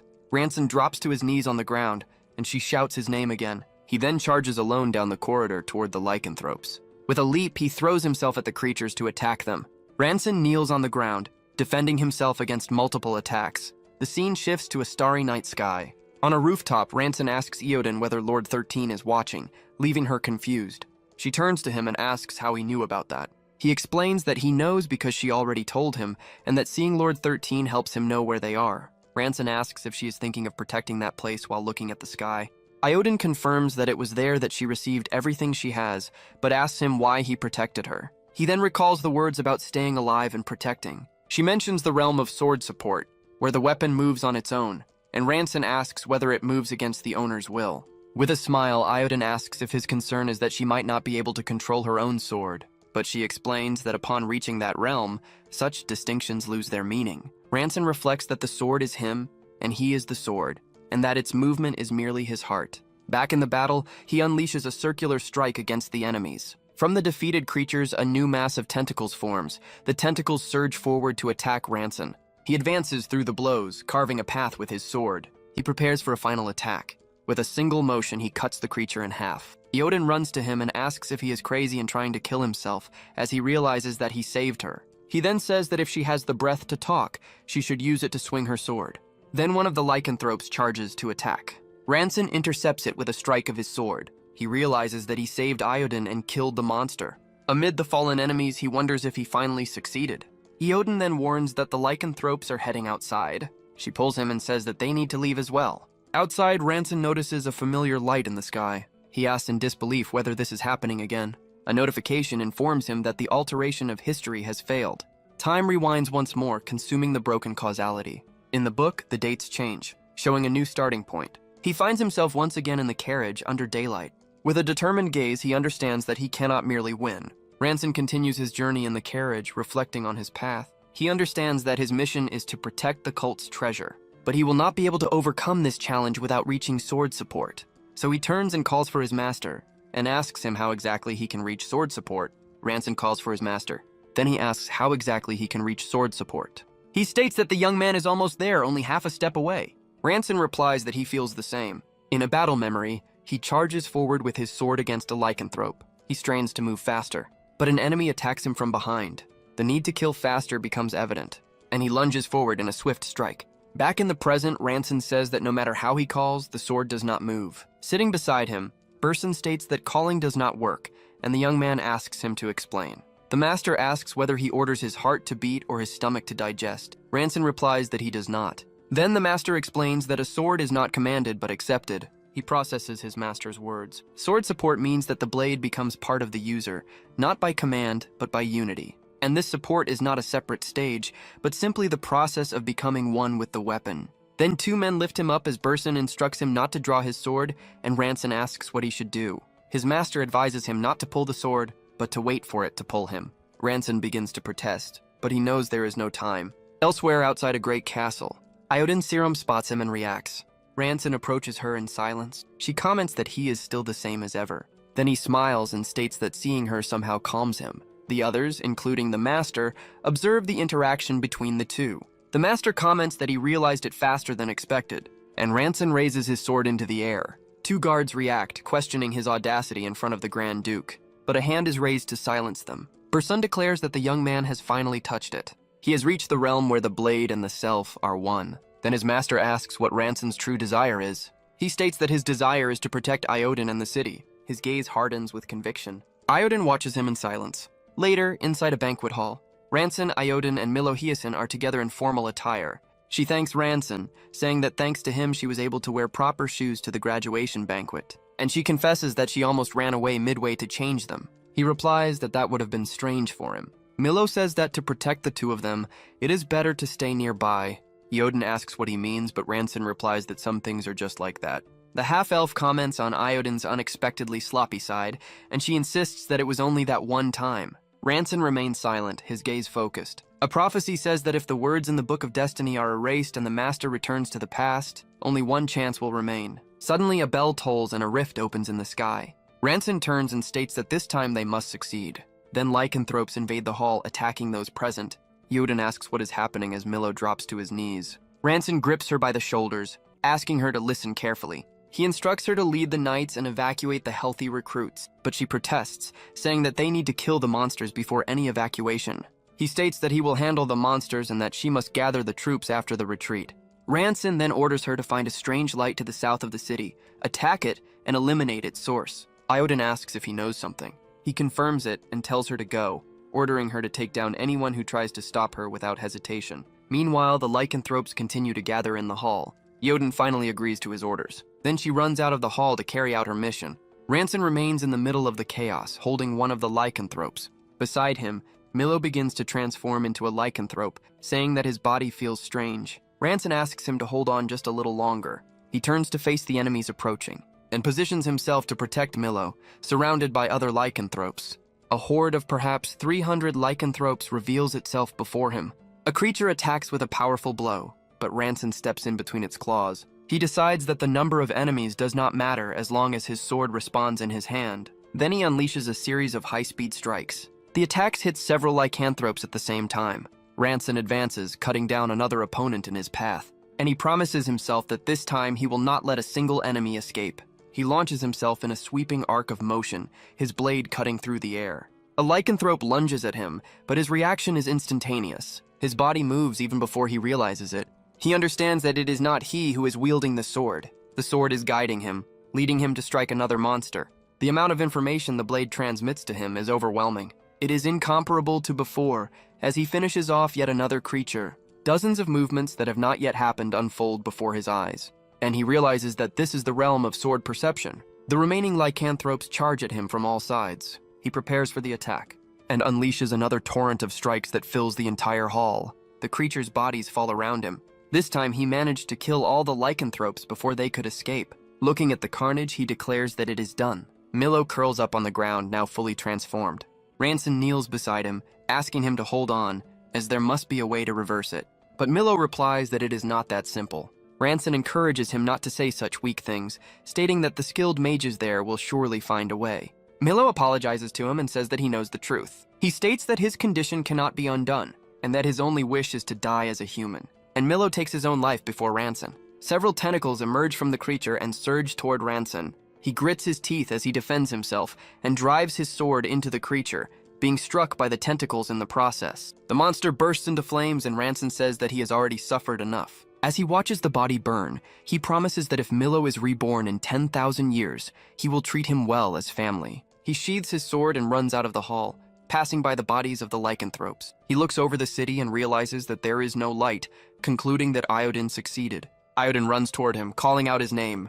She keeps running while shouting that Ranson was hit and that the Master broke the chains of the heretics. In her recollection, she reveals that when the Master was defeated, the strange light disappeared. With that, the lycanthropes lost their strength and one collapses in front of her. Ranson smiles, a light glowing in his chest, and says that she did well. Iodin suddenly stops as she sees him dissolve into particles and calls out to him. The full moon shines in the night sky.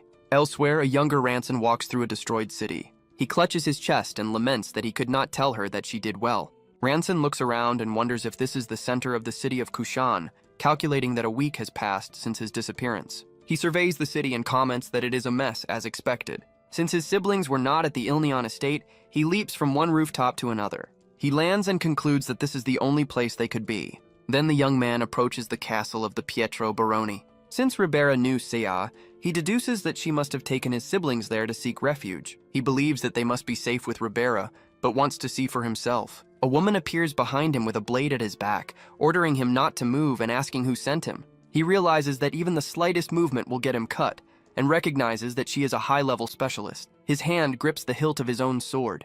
In a swift motion, he spins around and blocks her attack. Ranson recognizes her as Katrina, and she stammers his name. She asks excitedly if it is really him, and the young man confirms that it has been a long time since they last met. Katrina, incredulous, asks to take a closer look at him.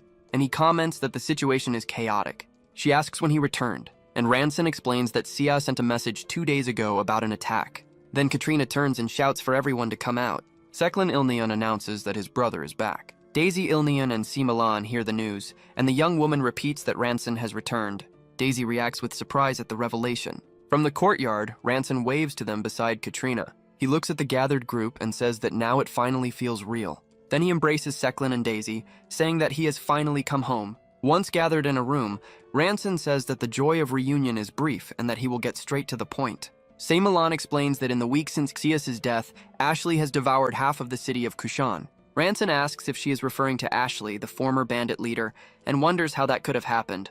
She continues, saying that they themselves were about to be devoured by Ashley before his arrival. Seymolan adds that he applied blatant pressure, and Ranson asks what kind of pressure that was. She crosses her arms in silence. Daisy then reveals that he wants to marry her. Ranson wonders if he heard that right and asks what Ashley wants. Seymolan begins to explain that about 3 days after his disappearance, Ashley was the first to act. He brought in territorial forces, formed alliances with unscrupulous families, and even drew neutral factions to his side. In addition, he recruited the Red Warriors, and within 7 days took control of half of the city's armed groups. And now, he has even hired the Cultic Brotherhood.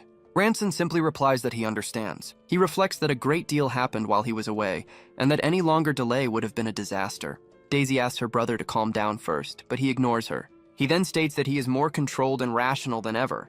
Then he asks where he can go to have a deep conversation with that bastard. Seymolan informs him that the next day, there will be a meeting of the Kushan Council, and Ashley will be present. Ranson declares that this is the perfect chance to deal with Ashley and all the rest of the trash. But she stops him, saying that he cannot do that, because maintaining public order is essential. She reinforces that he knows a certain scale of armed group is a practical necessity. Then she pushes a book across the table toward him, and reveals that it is a list of targets. Ranson opens the book and analyzes its contents. The list shows names in blue for decent factions, black for irredeemable trash, and red for intermediaries. He notices that even those marked in red live off illegal activities, but Seymolan insists that they need them to keep the city running. Looking at the list, he asks whether Ashley is also marked in red. He then asks if everyone listed will be gathered tomorrow, and Seymolan confirms that they will. Ranson stands up, closes the book, and declares that he will handle the rest. The next day, in a ruined part of the city, several armed groups are gathered, waiting. One of the men points toward an arrival and tells the others to look. Ranson approaches accompanied by Katrina and Baron Daroa, and a man comments that he was alive after all. Katrina Egion of the Ilnion family is at his side, and Baron Daroa, also of the Ilnion family, accompanies him. Ashley turns and greets Lord Ranson. The bandit approaches, expressing relief that he came and that he is safe. Ashley asks why Miss Daisy did not come, and Ranson questions why he is asking about her. He replies with a smile that he likes girls with strong pride. Ranson stares at him with a cutting gaze. Ashley then asks if he heard about his proposal and asks him to look upon it favorably. He continues, saying that becoming family would not be bad for the new count. Ranson questions the title of new count, and Ashley confirms that he is the new count, and states that no one there would deny it. Ashley then declares that even the Count will not be able to ignore his faction, since half the city is in his hands. He addresses the crowd, asking if they heard that some guys caused trouble during his absence. Then he raises the book containing the list of targets. Ranson points to the Karu family and accuses them of massacring an entire family to steal their property. He simply calls for Katrina. A member of the Karu family tries to explain himself while drawing his sword, but Katrina advances and executes the man with a single strike of her sword. The other faction members react, declaring that Ranson has gone mad. Ashley comments that the new count is frightening and that he is enforcing the law from the very beginning. Ranson then calls for the Rororan family, and Baron Doroa executes one of its members. The Heron, Dazbiker, and Lucas families are the next to be called and eliminated. Ashley watches the bodies lying on the ground after the mass execution. He turns to Ranson and says that he thinks they understood the message. Ranson states that being too frightening can be counterproductive before calling the next names. He then lists the names Taplin, Dusk, Kukurak, X, and Shadowker, leaving Ashley surprised. Ashley turns to his men and shouts that this is why he warned them to know when to stop. Ranson, Baron, and Katrina walk toward him. Ashley stares at him and tries to justify himself to Ranson, saying that he always respected the limits and that the problem lies with the others. One of his allies confronts him, questioning why he is trying to distance himself now that they were profiting together. Ashley's ally accuses him of keeping the dirtiest share of the profits. Ashley and his men step back, questioning the title of New Count. Ranson prepares to act, and Ashley reacts as he senses the imminent danger. Then Ranson charges forward and strikes Ashley with a swift blow. Ashley staggers backward, questioning what he thinks he is doing. Ranson then lists the bandits' crimes, including 3 drug production facilities and 12 forced prostitution networks. And all of that was managed by Ashley. The sentence of execution is then declared.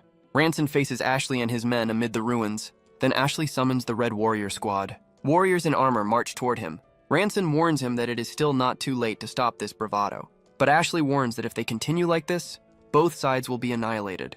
Ranson swings his blade at Ashley's neck, beheading him. The other men watch the scene in shock. The great warrior Uxala approaches and asks whether he truly intends to finish this. Ranson simply tells Uncle Uxala to choose an option. The warrior is then asked whether he will retreat or attack. Ranson asks if he truly believes he can kill everyone in that land of thieves, and how clean he is to say such a thing. Ranson states that whether one is clean or not is not what matters. He continues, saying that because of people like the warrior, families are destroyed. In a memory, a boy begs his mother not to leave. Illegitimate children are born, and the city gains more orphans because of it. Ranson then wonders what difference telling him all of that will make. With his sword raised, he warns that if Uxala does not understand, he will die. The warrior watches him. Then Ranson charges toward the men behind him. Uxala and the others are struck by the blow. Wounded, the warrior looks back. Amid the fallen men, he shouts for everyone to attack, for Ranson intends to kill them all. One of the men agrees, stating that if they do not work together, they will all die. Ranson confirms that he will kill them all, and challenges them to attack him at once. He then blocks the multiple attacks of his opponents. Ranson grips his sword, preparing for the battle. He concentrates for the next move. Surrounded, he defends against multiple attacks while striking at the same time, killing them all.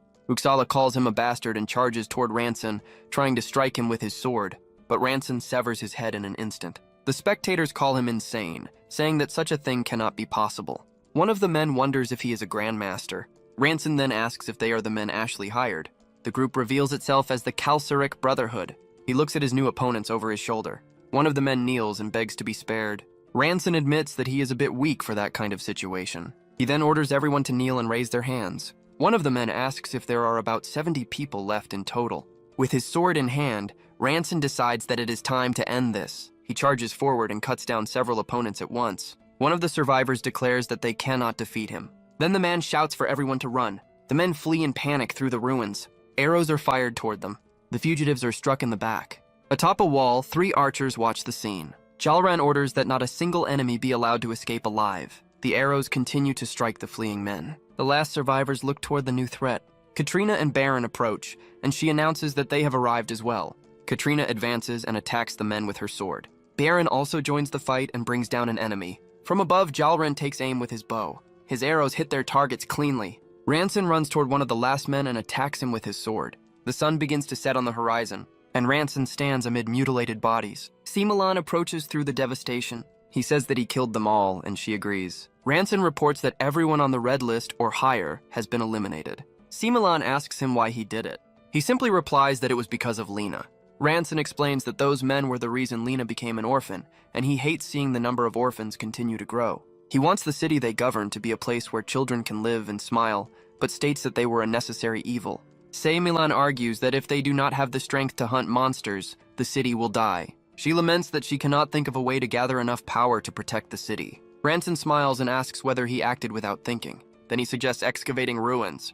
Simulan questions the idea of excavation. He confirms it, mentioning a place he visited recently. Ranson speaks about Mibavar, the goddess of wisdom, one of the 13 forgotten ancient deities. It was the place Iodin looked toward every day, the City of Knights. There lies the shining steel. He explains that if news of the excavation spreads, all the warriors of the land of thieves will head there. A group of people rides in a line through a forest. One of the riders asks if this is really safe, even though they were instructed to follow the merchants. A knight finds the sudden excavation of ruins strange, since there were no rumors, especially with the city in turmoil because of the purge. Another man questions the subjugation of monsters and regrets having come to that place. Ranson reflects that for merchants, fewer warriors mean less trade, which would certainly leave them dissatisfied. He then wonders what their expressions will be like later. Ranson turns to Kalsaric and asks if he has thought about the matter. Kalsaric states that to repay his debt, he and his brothers will dedicate their lives to serving him for the next year. But he adds that staying permanently requires more consideration, as they need to discuss it with their brothers and resolve matters in their hometown. Ranson concludes that in the end, they lack the conviction to place their trust in him. With a smile, Ranson says that it is a shame, because that is the only chance to claim a ruined castle. Kalsric realizes that Ranson's gaze is not merely a bluff. The group rides toward the ruins. Upon arriving, the men question the place, seeing only a pile of rocks. Ranson explains that to others it may be just rocks and pillars, but to him the place is familiar. He observes the beautiful transformed site, a place that somehow vanished. One of the men comments that he cannot see any ruins. Ranson instructs him to look carefully, because everything they see is ruins. With a movement of his sword, he cuts away the vines blocking the path. The men look ahead and ask if those are walls. The group comes upon an immense structure covered in moss. Kalsric approaches to inspect the construction. He runs his hand along the wall and comments on the architectural technique, with no visible seams. Then the man wonders if it is from the era of magic. Ranson smiles and asks what everyone is waiting for. He orders them to tear away the moss. One of the men responds affirmatively while staring at a statue covered in vegetation. Another man announces that he found something there as well. A third discovers that it too is a wall. He then warns that there is a door there. Among the vines, the men discover pieces of metal. One of them identifies the material as Lucerus steel. He then lifts an ancient sword he found. Another man announces that he also found a sword.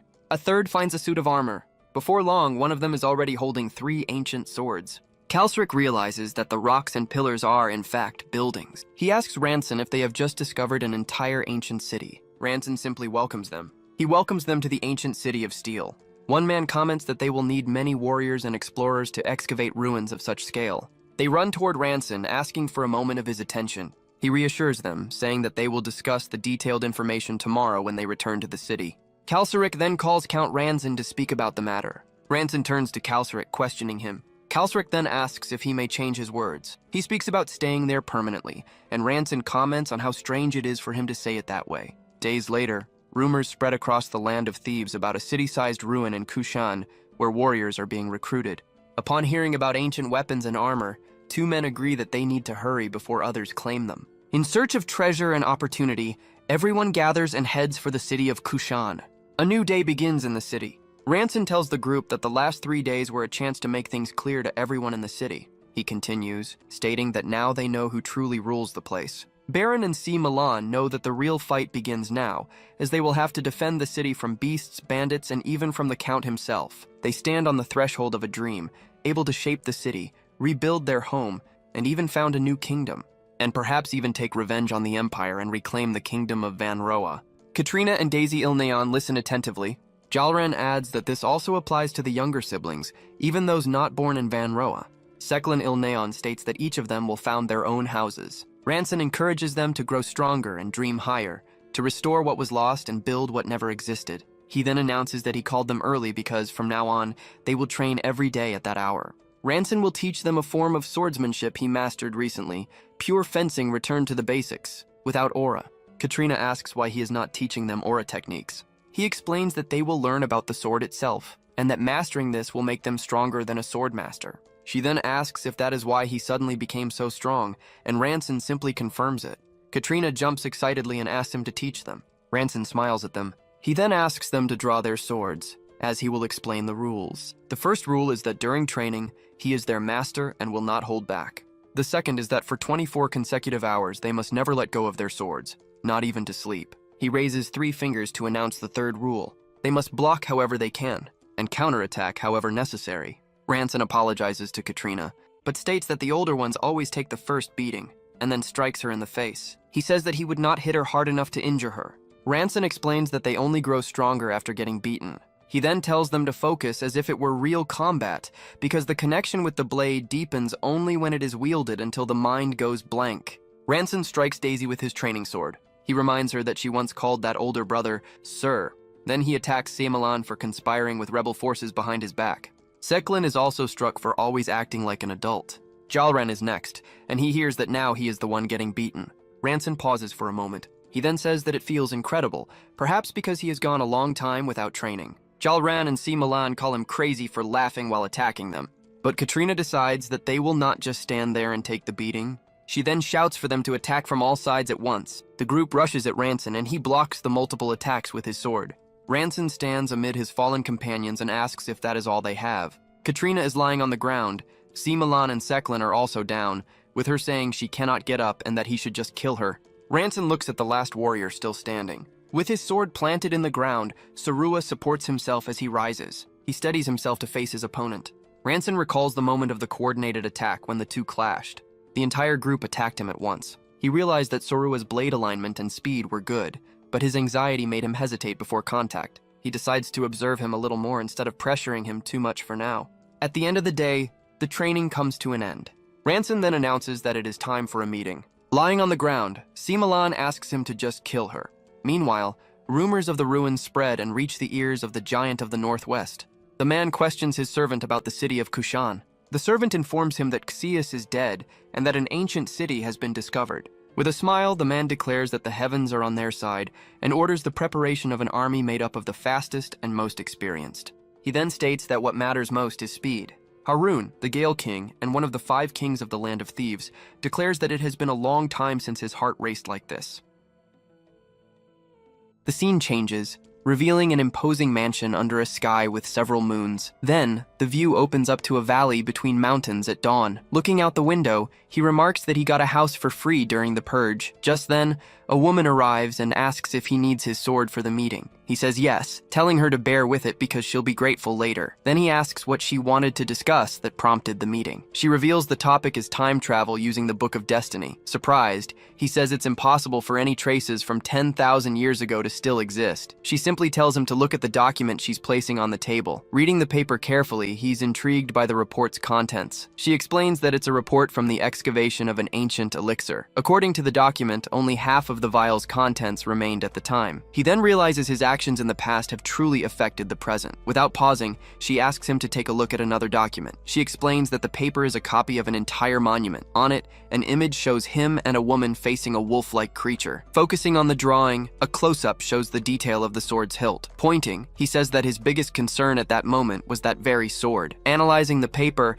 he comments that the design of the sword's guard is unusual. Then he realizes the image depicts him fighting alongside Iodin. She confirms it's him, proving the place he traveled to was the past. Because of this, she warns that his actions can alter the present, asking for more caution. Just then, a message appears, explaining how to consume broken causality to go back in time. Seen from behind, he concludes that the Book of Destiny itself wants to alter history. He says the item forces him to change everything, even if he tries to be careful. She then questions what the book's objective might be, wondering if it's to save civilization. With no answers, she decides they need to activate the book one more time to investigate. He suggests visiting a place related to the heretics, since the book reacts to them. Then he asks about Count Delkashu, the most likely candidate according to her. She states that Kushan obtained the knowledge and wonders if there's a chapel. Confirming the suspicion, she says the existence of a chapel is highly probable. He then comments that this works out, since they needed to deal with the remnants anyway. He then decides they will subjugate Kushan as soon as the area is stable. On the table,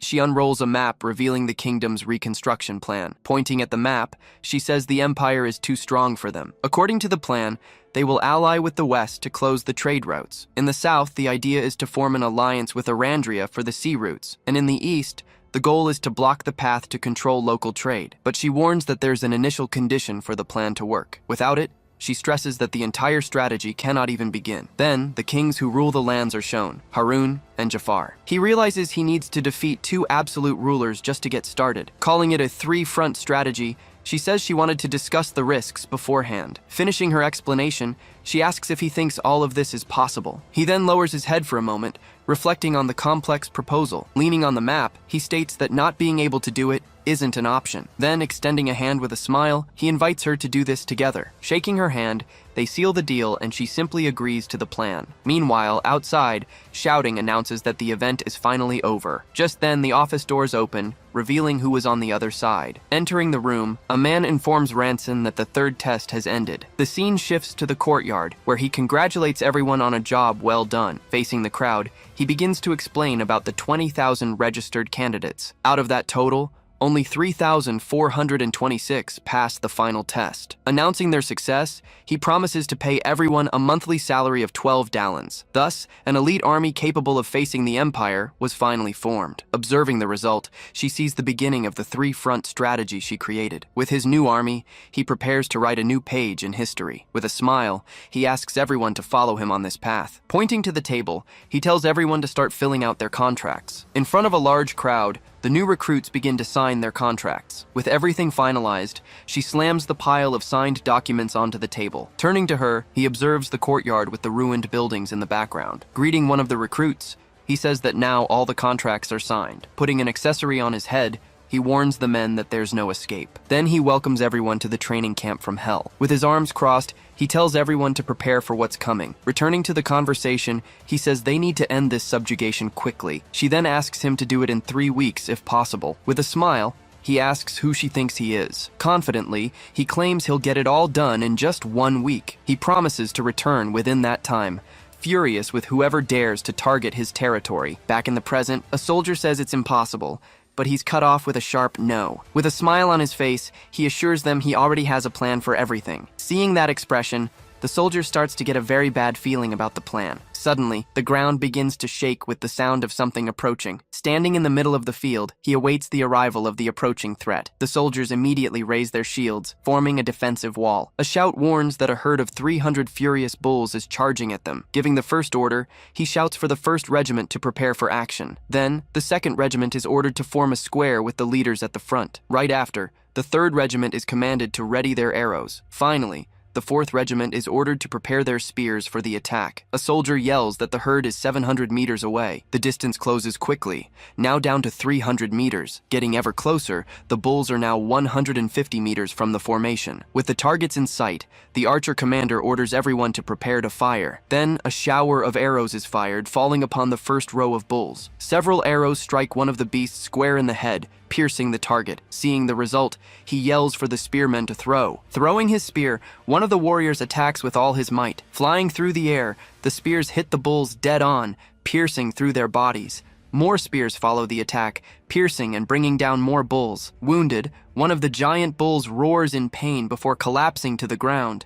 But the rest of the herd continues to charge forward without slowing down. On the front line, a soldier with an axe braces for direct impact. The shieldmen are ordered to hold the line firm to withstand the impact. Shouting the new order, he commands the regiments to surround and annihilate the enemy. Leaping over the herd, a soldier strikes one of the bulls with his spear. The blow sends the spear through the creature's chest, and it roars from the impact. In the midst of the battle, he continues to shout orders, guiding his men's attack. After the confrontation, the sky darkens as the dust from the fight begins to settle. Standing in the silence, the soldier surveys the aftermath of the battle. The scene pans across the battlefield, revealing an overwhelming first victory. He comments that common sense dictates that the strongest warriors go first, but the commander had formed the front line using only regular soldiers. Even so, all 300 bulls were defeated without a single casualty in the army. The soldier realizes that Count Ribera is a man who defies common sense. Turning around, he calls out to the Count to start an important conversation. He then apologizes for having doubted his commander's strategy in the battle. With conviction, he states that he now believes it is possible to defeat them in a week. Hearing the apology,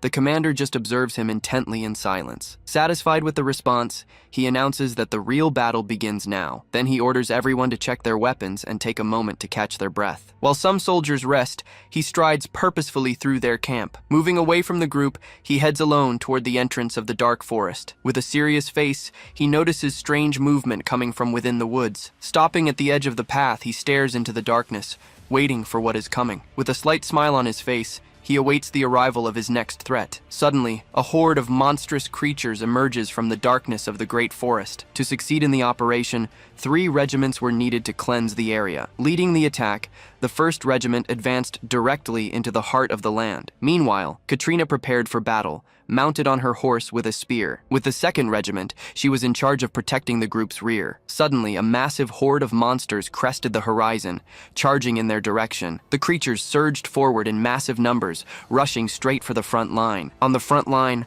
a soldier blocked a punch from the creature with his shield. The impact of the blow shoved the soldier back forcefully. Then, a spear burst through the shield from behind, aimed right at the monster. The spear found its mark, piercing the creature's face and making it scream in pain. The force of the strike sent the monster flying backward through the air. Just then, another creature charged forward, swinging a heavy weapon. Arriving at high speed, Katrina intercepted the attack and cut down the creature in her path. After the precise strike, she continued riding through the battlefield. Turning to her soldiers, she yelled that the 1st regiment would die if they failed. She screamed at them to fight like they had 2 lives and hold the line. With the regiment's advance, the frightened monsters began to flee towards the border. The 3rd Regiment's mission was to stop them from reaching the capital. Seeing the targets approaching, an archer shouted the order for everyone to fire. Then, a massive volley of arrows rained down on the monster horde. The arrows pierced the creatures, hitting them squarely and making them shriek in agony. He yelled at his men not to stop, ordering them to keep firing without hesitation. Shouting again, he warned that if they stopped now, the 1st Regiment would die. This was because the 1st Regiment was fighting surrounded by monsters in the heart of the borderland. That's why he ordered them to endure, repeating the command to fire relentlessly. Amidst the chaos, the soldiers of the 1st Regiment continued to fight bravely. With a swift movement, one deflected a creature's attack, blocking the blow. A warrior withstood another attack, stopping the monster's weapon with his great shield. Even wounded, he yelled for the monsters to come at him with everything they've got. Watching the fight, a soldier remarked that Zal Toran was truly a great fighter. Holding his sword, he said he wished he could fight as well as the others. He then lamented, asking why he wasn't born with any talent for fighting. Just then, a soldier yelled that the central unit was collapsing, ordering them to hold the formation. Looking at the chaos, he realized there was no one who could help now. Before the line of defense, he saw his comrades struggling to hold back the monsters. In despair, a warrior shouted that he couldn't take it anymore and begged for any help. Going back in time, the scene shifted to a training yard full of dummies. In that place, the commander stood before him as he lay on the ground. Helping him up, the commander asked why he always got beaten in training. He then explained that the sword itself was already showing him how not to get hit. Telling him to stop running, the commander warned that a sword always wants to fight. After hearing that, the blade of his sword began to react during training. With his sword in hand, he remembered the advice to fight, not flee. Focused on his training, he executed a powerful horizontal slash with his sword. Back in the battle, the creature charged and attacked the shield wall. Baring its teeth, the monster prepared to deliver a fatal blow. Then it struck from above, trying to crush the warrior with its arm. Without retreating, the warrior faced the creature's attack, waiting for the right moment. In that moment, he realized he finally understood what must be done. With his eyes shining, he said he could now see everything clearly. He understood where to strike, knowing exactly how he must cut to win the fight. Moving forward, he passed the creature and landed a precise slash on its body. After executing the strike, he stopped and observed the result of his attack. Surprised, he looked at the sword in his hand, which was now glowing with energy. Just behind him, the commander clenched his fist, satisfied with what he just saw. Patting him on the shoulder, the commander congratulated him on his great achievement in the fight. He explained that it was a secret technique learned 10,000 years ago. With a smile, the commander said he had talent and just needed to listen. Hearing the praise, the young warrior was speechless, surprised by what he heard. He rested a hand on the young man's head, comforting him for having succeeded in protecting someone. After a week of intense battles, the mission's result was finally revealed. Celebrating their success, they managed to eliminate 70% of the monsters in the region. With their objective achieved, the mission was completed, and they returned to the castle. Stretching in relief, he said that nothing was better than coming home. With his hand on the doorknob, he prepared to open the hall door. Opening the door, he entered and called everyone for a meeting before they ate. Inside the room, he found everyone seated at the table, the atmosphere heavy with tension. Completely confused, he asked why the mood was so strange. He then asked why the soldier was covering his face with his hand. Trying to hide his face, the soldier tried to stammer out an explanation for his brother. Losing his patience, he pulled the soldier's hand away and demanded to see his face. With wide eyes, he was shocked to see what had happened to him. He pulled the hand away, revealing the soldier's large black eye. The scene shifted to a bar, where he asked who did that to the soldier. Sitting at the counter, the man responsible for the assault calmly drank from his glass. The scene changes, showing a small village with old-style buildings. Walking along the stone streets, he crosses the village toward his destination. Back in the room, he insists on asking who attacked him. A soldier is surprised to hear that even Ribera was beaten. She explains that Baron was disciplining warriors when an old man picked a fight with him. After that, Ribera went to confront him and came back just as injured from the scuffle. Furious, he questions how they could dare to hit his younger brother. The scene shifts to a tavern, where someone is praising the old man, calling him incredible. Inside, warriors ask who that old man is, capable of defeating Baron like that. With a mug in his hand, the old man just lets out a long, loud laugh. Suddenly, he stops and looks to the side, noticing someone's arrival. Arriving at the tavern, the commander asks if he is the man he's been looking for. Standing in the middle of the room, the two face each other in front of everyone present. He says it's a pleasure to finally meet him, as if he'd been waiting for this. Confirming he was waiting, he introduces himself as Zahir, in the service of King Harun. Confused, he questions what the old man just told him. Meanwhile, the other patrons in the bar start to gossip about what's happening. He gets straight to the point, asking why a renowned expert would beat his men like that. Laughing, the old man admits he got carried away, but that he is there as a messenger. He then proposes they join forces, so that everyone can benefit. He says Harun will take care of the ruins to generate even greater profits for everyone. With this proposal, he would only need to accept 30% of all profits. Surprised, the commander can't believe the proposal being made to him. He then asks if that's really a good deal for him, suspicious of the offer. The commander replies with a smile, asking if he really thinks he would accept. Zahir offers protection, guaranteed rule over the city, and a life of peace. Ironically, he thanks him for the proposal, saying that it sounds simply wonderful. Then he asks if Zahir really thought he would say yes to the offer. Without waiting for an answer, he lunges forward and punches the old man right in the face. The force of the blow sends the old man flying backward, crashing down hard. Leaning against the crates, the old man lies on the ground with no strength to get up. With his sword in hand, he tells the old man to take that message to the king. The scene changes to a grand mansion, standing majestically on a quiet, sunny day. Back in the room, he explains that King Vendaval demanded submission, and he refused. He says the king wanted his profits, but would later demand his troops as well. Recalling the past, he says it would be just like what Cassius did to him. With a hand on his chest, he vows not to make the same mistake again. Even though he's confident of victory, he says he fears his allies might get hurt. Sitting in his chair, he turns and says he wants to hear everyone's opinion. Glancing to the side, he tells them that if they are afraid, they can retreat from the battle. Seeing their reaction, he wonders why everyone is looking at him that way. A woman questions his passive attitude, saying they have always lived on the edge. Katrina says the burden of the kingdom belongs to everyone, and that they are with him. She then asks His Highness,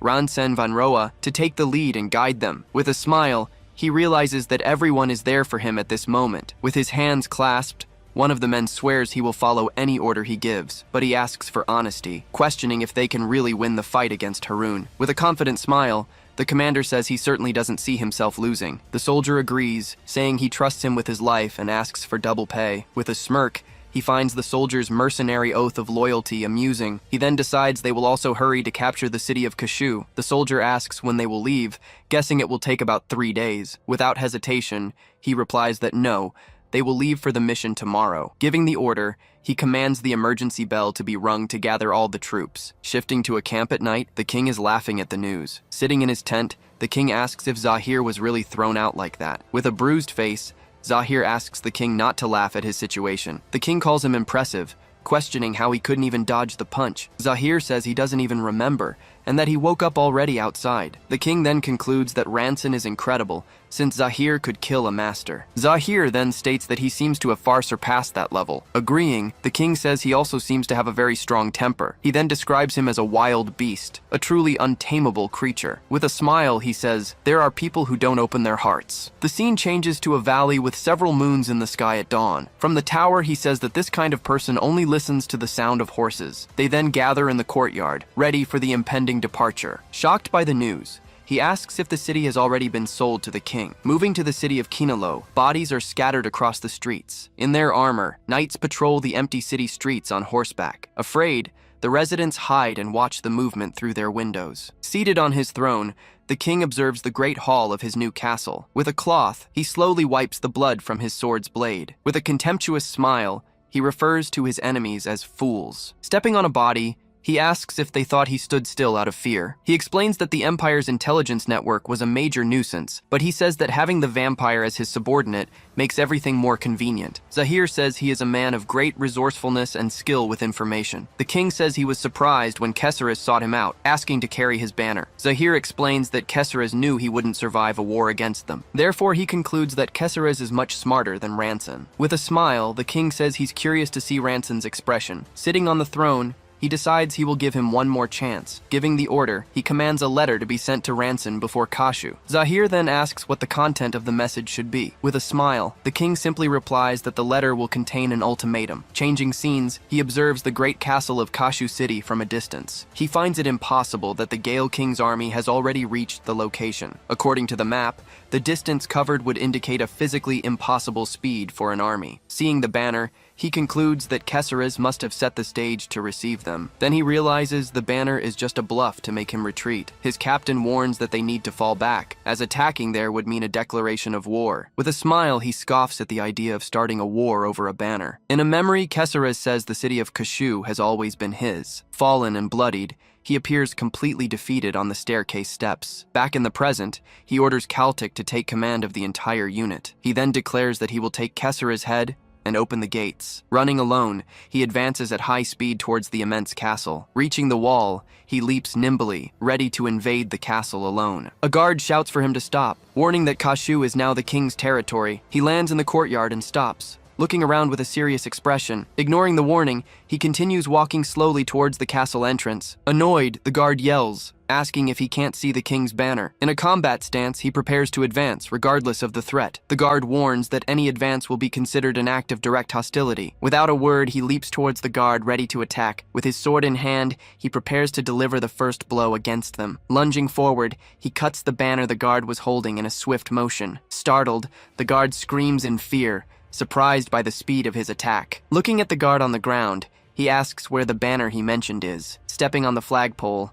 he continues running towards his objective. With his new abilities, he feels his body is lighter, getting there in no time. Seeing the invasion, a guard points and shouts for the archers to shoot him. Surrounded by arrows in the air, he prepares to defend himself with his sword. Holding his sword firmly, he concentrates his strength for the next move. With a single circular strike, he manages to deflect all the arrows at once. Terrified, a guard screams to the others, saying he's a monster. Then a knight says victory will be theirs if each of them lands a blow. Hearing the order, several specialists advance together to join the attack against him. Using an enemy as a foothold, he leaps higher, saying he'll make good use of it. Watching everything, a young soldier says this whole situation is complete madness. Shouting, a warrior warns that he can't dodge, telling everyone to attack now. Twisting in midair, he uses the enemy's strike to propel himself downward. Shocked, the knight says that's beyond the level of a swordmaster. After landing, he touches the ground to absorb the impact of his fall. With the force of his arrival, the nearby window shatters into pieces. Standing up, he surveys his surroundings, a broken sword at his feet. Inside the hall,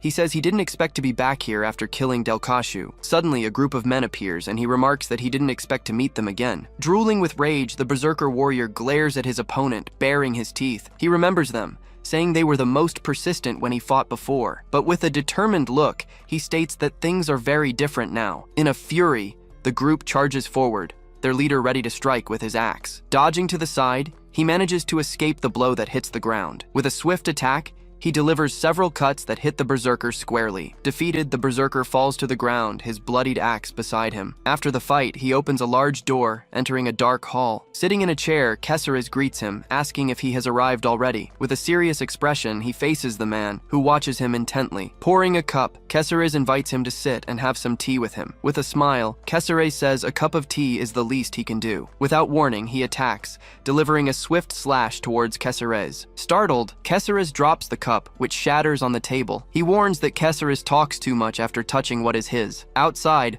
the guards anxiously await their leader's return. Suddenly, he returns and throws Kesseres' head in front of them. Holding it out, he offers the head as proof of his victory at the castle. Faced with the outcome, he asks if the guards still wish to fight. Shocked, a guard says that's impossible, as only 10 minutes have passed. In just 10 minutes, he managed to invade the castle and return with the head.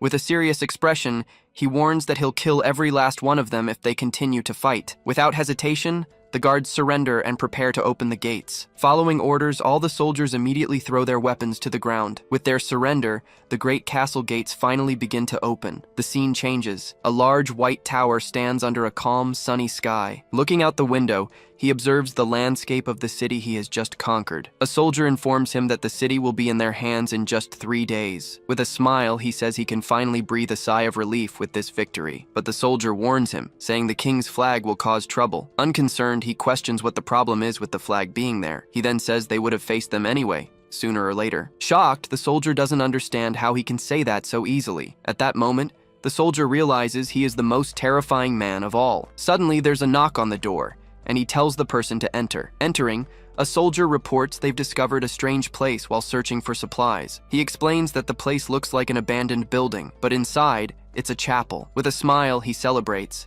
saying that there was a chapel here too. Giving the order, he commands them to leave the chapel as it is and forbid entry. With his arms crossed, he decides to put aside the time travel for now. With a determined look, he states that he'll deal with King Heron first. He sends Kalsaric near the castle, as cutting down the flag will have consequences. In position, the scouts watch the city from afar, waiting for any enemy movement. Leading the group, the warrior Pirje says he must be a madman. She can't believe he ignored the flag and captured the city of Kashu. With a smirk, she wonders if he has 10 lives to be so bold. Mounted on her horse, she says they will show him their lord's final mercy. Without hesitation, the warrior charges forward on her horse, leading the group of knights. Leading her men, the troop rides at high speed toward their destination. Seeing them approach, a guard shouts a warning that the enemy is getting close. Riding on, the warrior gets closer and closer to the enemy camp's wall. From atop the wall, the archers receive the order to fire on the riders. Then, a volley of arrows is fired, flying through the air toward the group. Bracing herself, the warrior prepares to dodge the imminent arrow attack. With agility,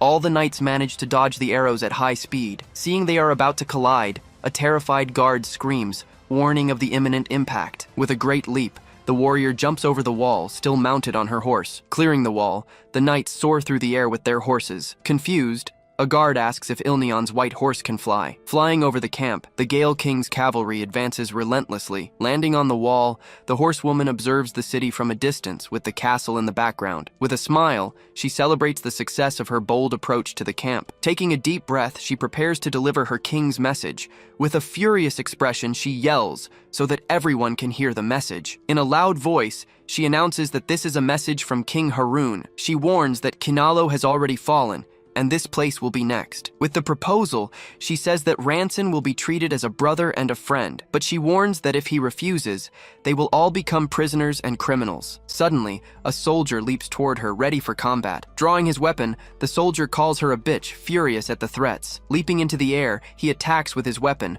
delivering a powerful blow. Concentrating his energy, the soldier prepares an attack with all his might. At this, the white horse is startled and rears back from the approach. With the movement, the horse kicks out, blocking the soldier's attack. After the defense, the horse and rider prepare for their next move. With a powerful kick, the horse strikes the soldier squarely, sending him flying. Lying on the ground, the soldier looks up to see the horsewoman standing still on the wall. With a scornful smile, she lets out a scoff at his attitude. Turning around, she observes the city in the distance, preparing to deliver her message. Shouting loudly, she warns that she will wait for a good answer from Ranson Van Roa. From inside the castle, he watches everything through the window with a serious expression. Hearing the message loud and clear, he realizes he is now really screwed up. With a determined look, he declares that from now on, it's war against Harun. Mounted on his horse, he encounters the enemy army on a forest road. Leading his own army, he calmly rides towards the approaching enemy commander. Smiling, Commander Harun approaches to start a conversation with his rival. Waving a hand, he greets Ranson, saying it's good to see him. He then asks why his offer was rejected, saying it hurt his feelings. He answers bluntly, "A dragon cannot be commanded by a dog." With a hand to his face, Harun starts laughing loudly at the response. Unfazed, he warns that he'll cut off the heads of half his men. Harun smirks and tells him to reconsider, asking which one of them is the real dragon. Angered by the response, Harun shouts for his cavalry, ready to attack. Seeing their leader's reaction, the knights roar in response, ready for battle. With a hand on his chest, he gives the order for all his soldiers to advance. Leading the charge, Harun advances with his spear poised to strike. Without retreating, he stands his ground, facing the oncoming cavalry. Seeing their formation, he shouts for his heavy infantry to advance. Ready for battle, the soldiers shout back, advancing with their shields raised. Giving the order, the back ranks ready their spears for the imminent attack. With bows in hand, the archers prepare to fire on the enemy. Observing the scene, he braces himself for the great battle that is about to begin. In a flashback, they analyze a map, planning their war strategy. According to the map,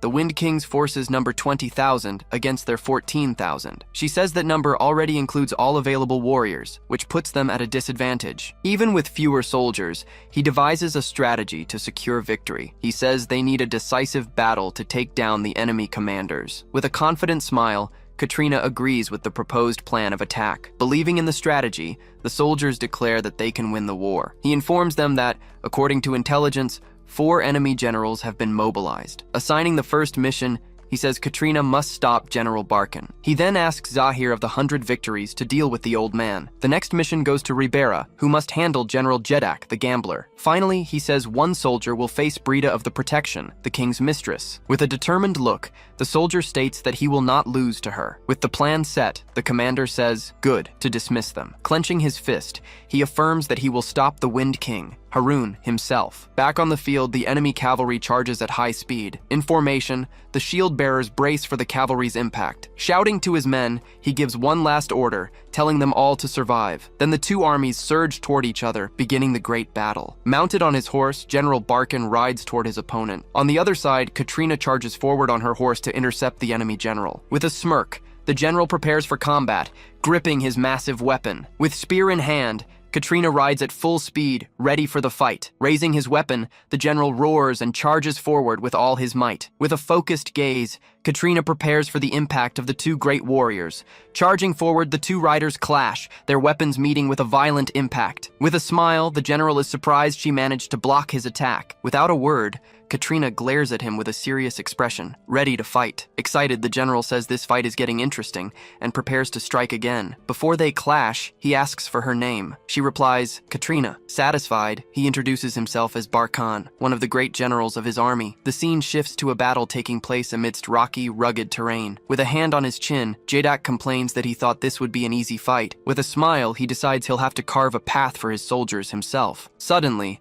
an arrow grazes his face, nearly striking him. The cut leaves a mark on his cheek, bleeding slightly. Touching the cut, he realizes he didn't even hear the arrow coming. With a serious look, he wonders who the mysterious archer is. Hidden behind the shield wall, an archer prepares his next shot. Bow in hand, Ribera Pietro faces his opponent, ready for the duel. With a hand to his bleeding cheek, Jedak says the fight just got interesting. Elsewhere in the battle, soldiers fight bravely against the enemy army. With a determined look, a young warrior advances through the chaos of battle. Suddenly, he's startled to see his opponent approaching rapidly. Terrified, he shouts Zahir's name upon seeing him on the battlefield. With his sword resting on his shoulder, Zahir says, "You're that brat from before." Confused, Zahir asks why the boy is so angry with him. Advancing with his sword, the young warrior prepares to attack. Angrily, he says he's going to make him pay for that punch. With a powerful blow, the young man attacks, but Zahir easily blocks with his sword. With clenched teeth, he swears, "I'll get my payback today." The scene changes again, where the commander is charging across the field on his horse at high speed. With his bow,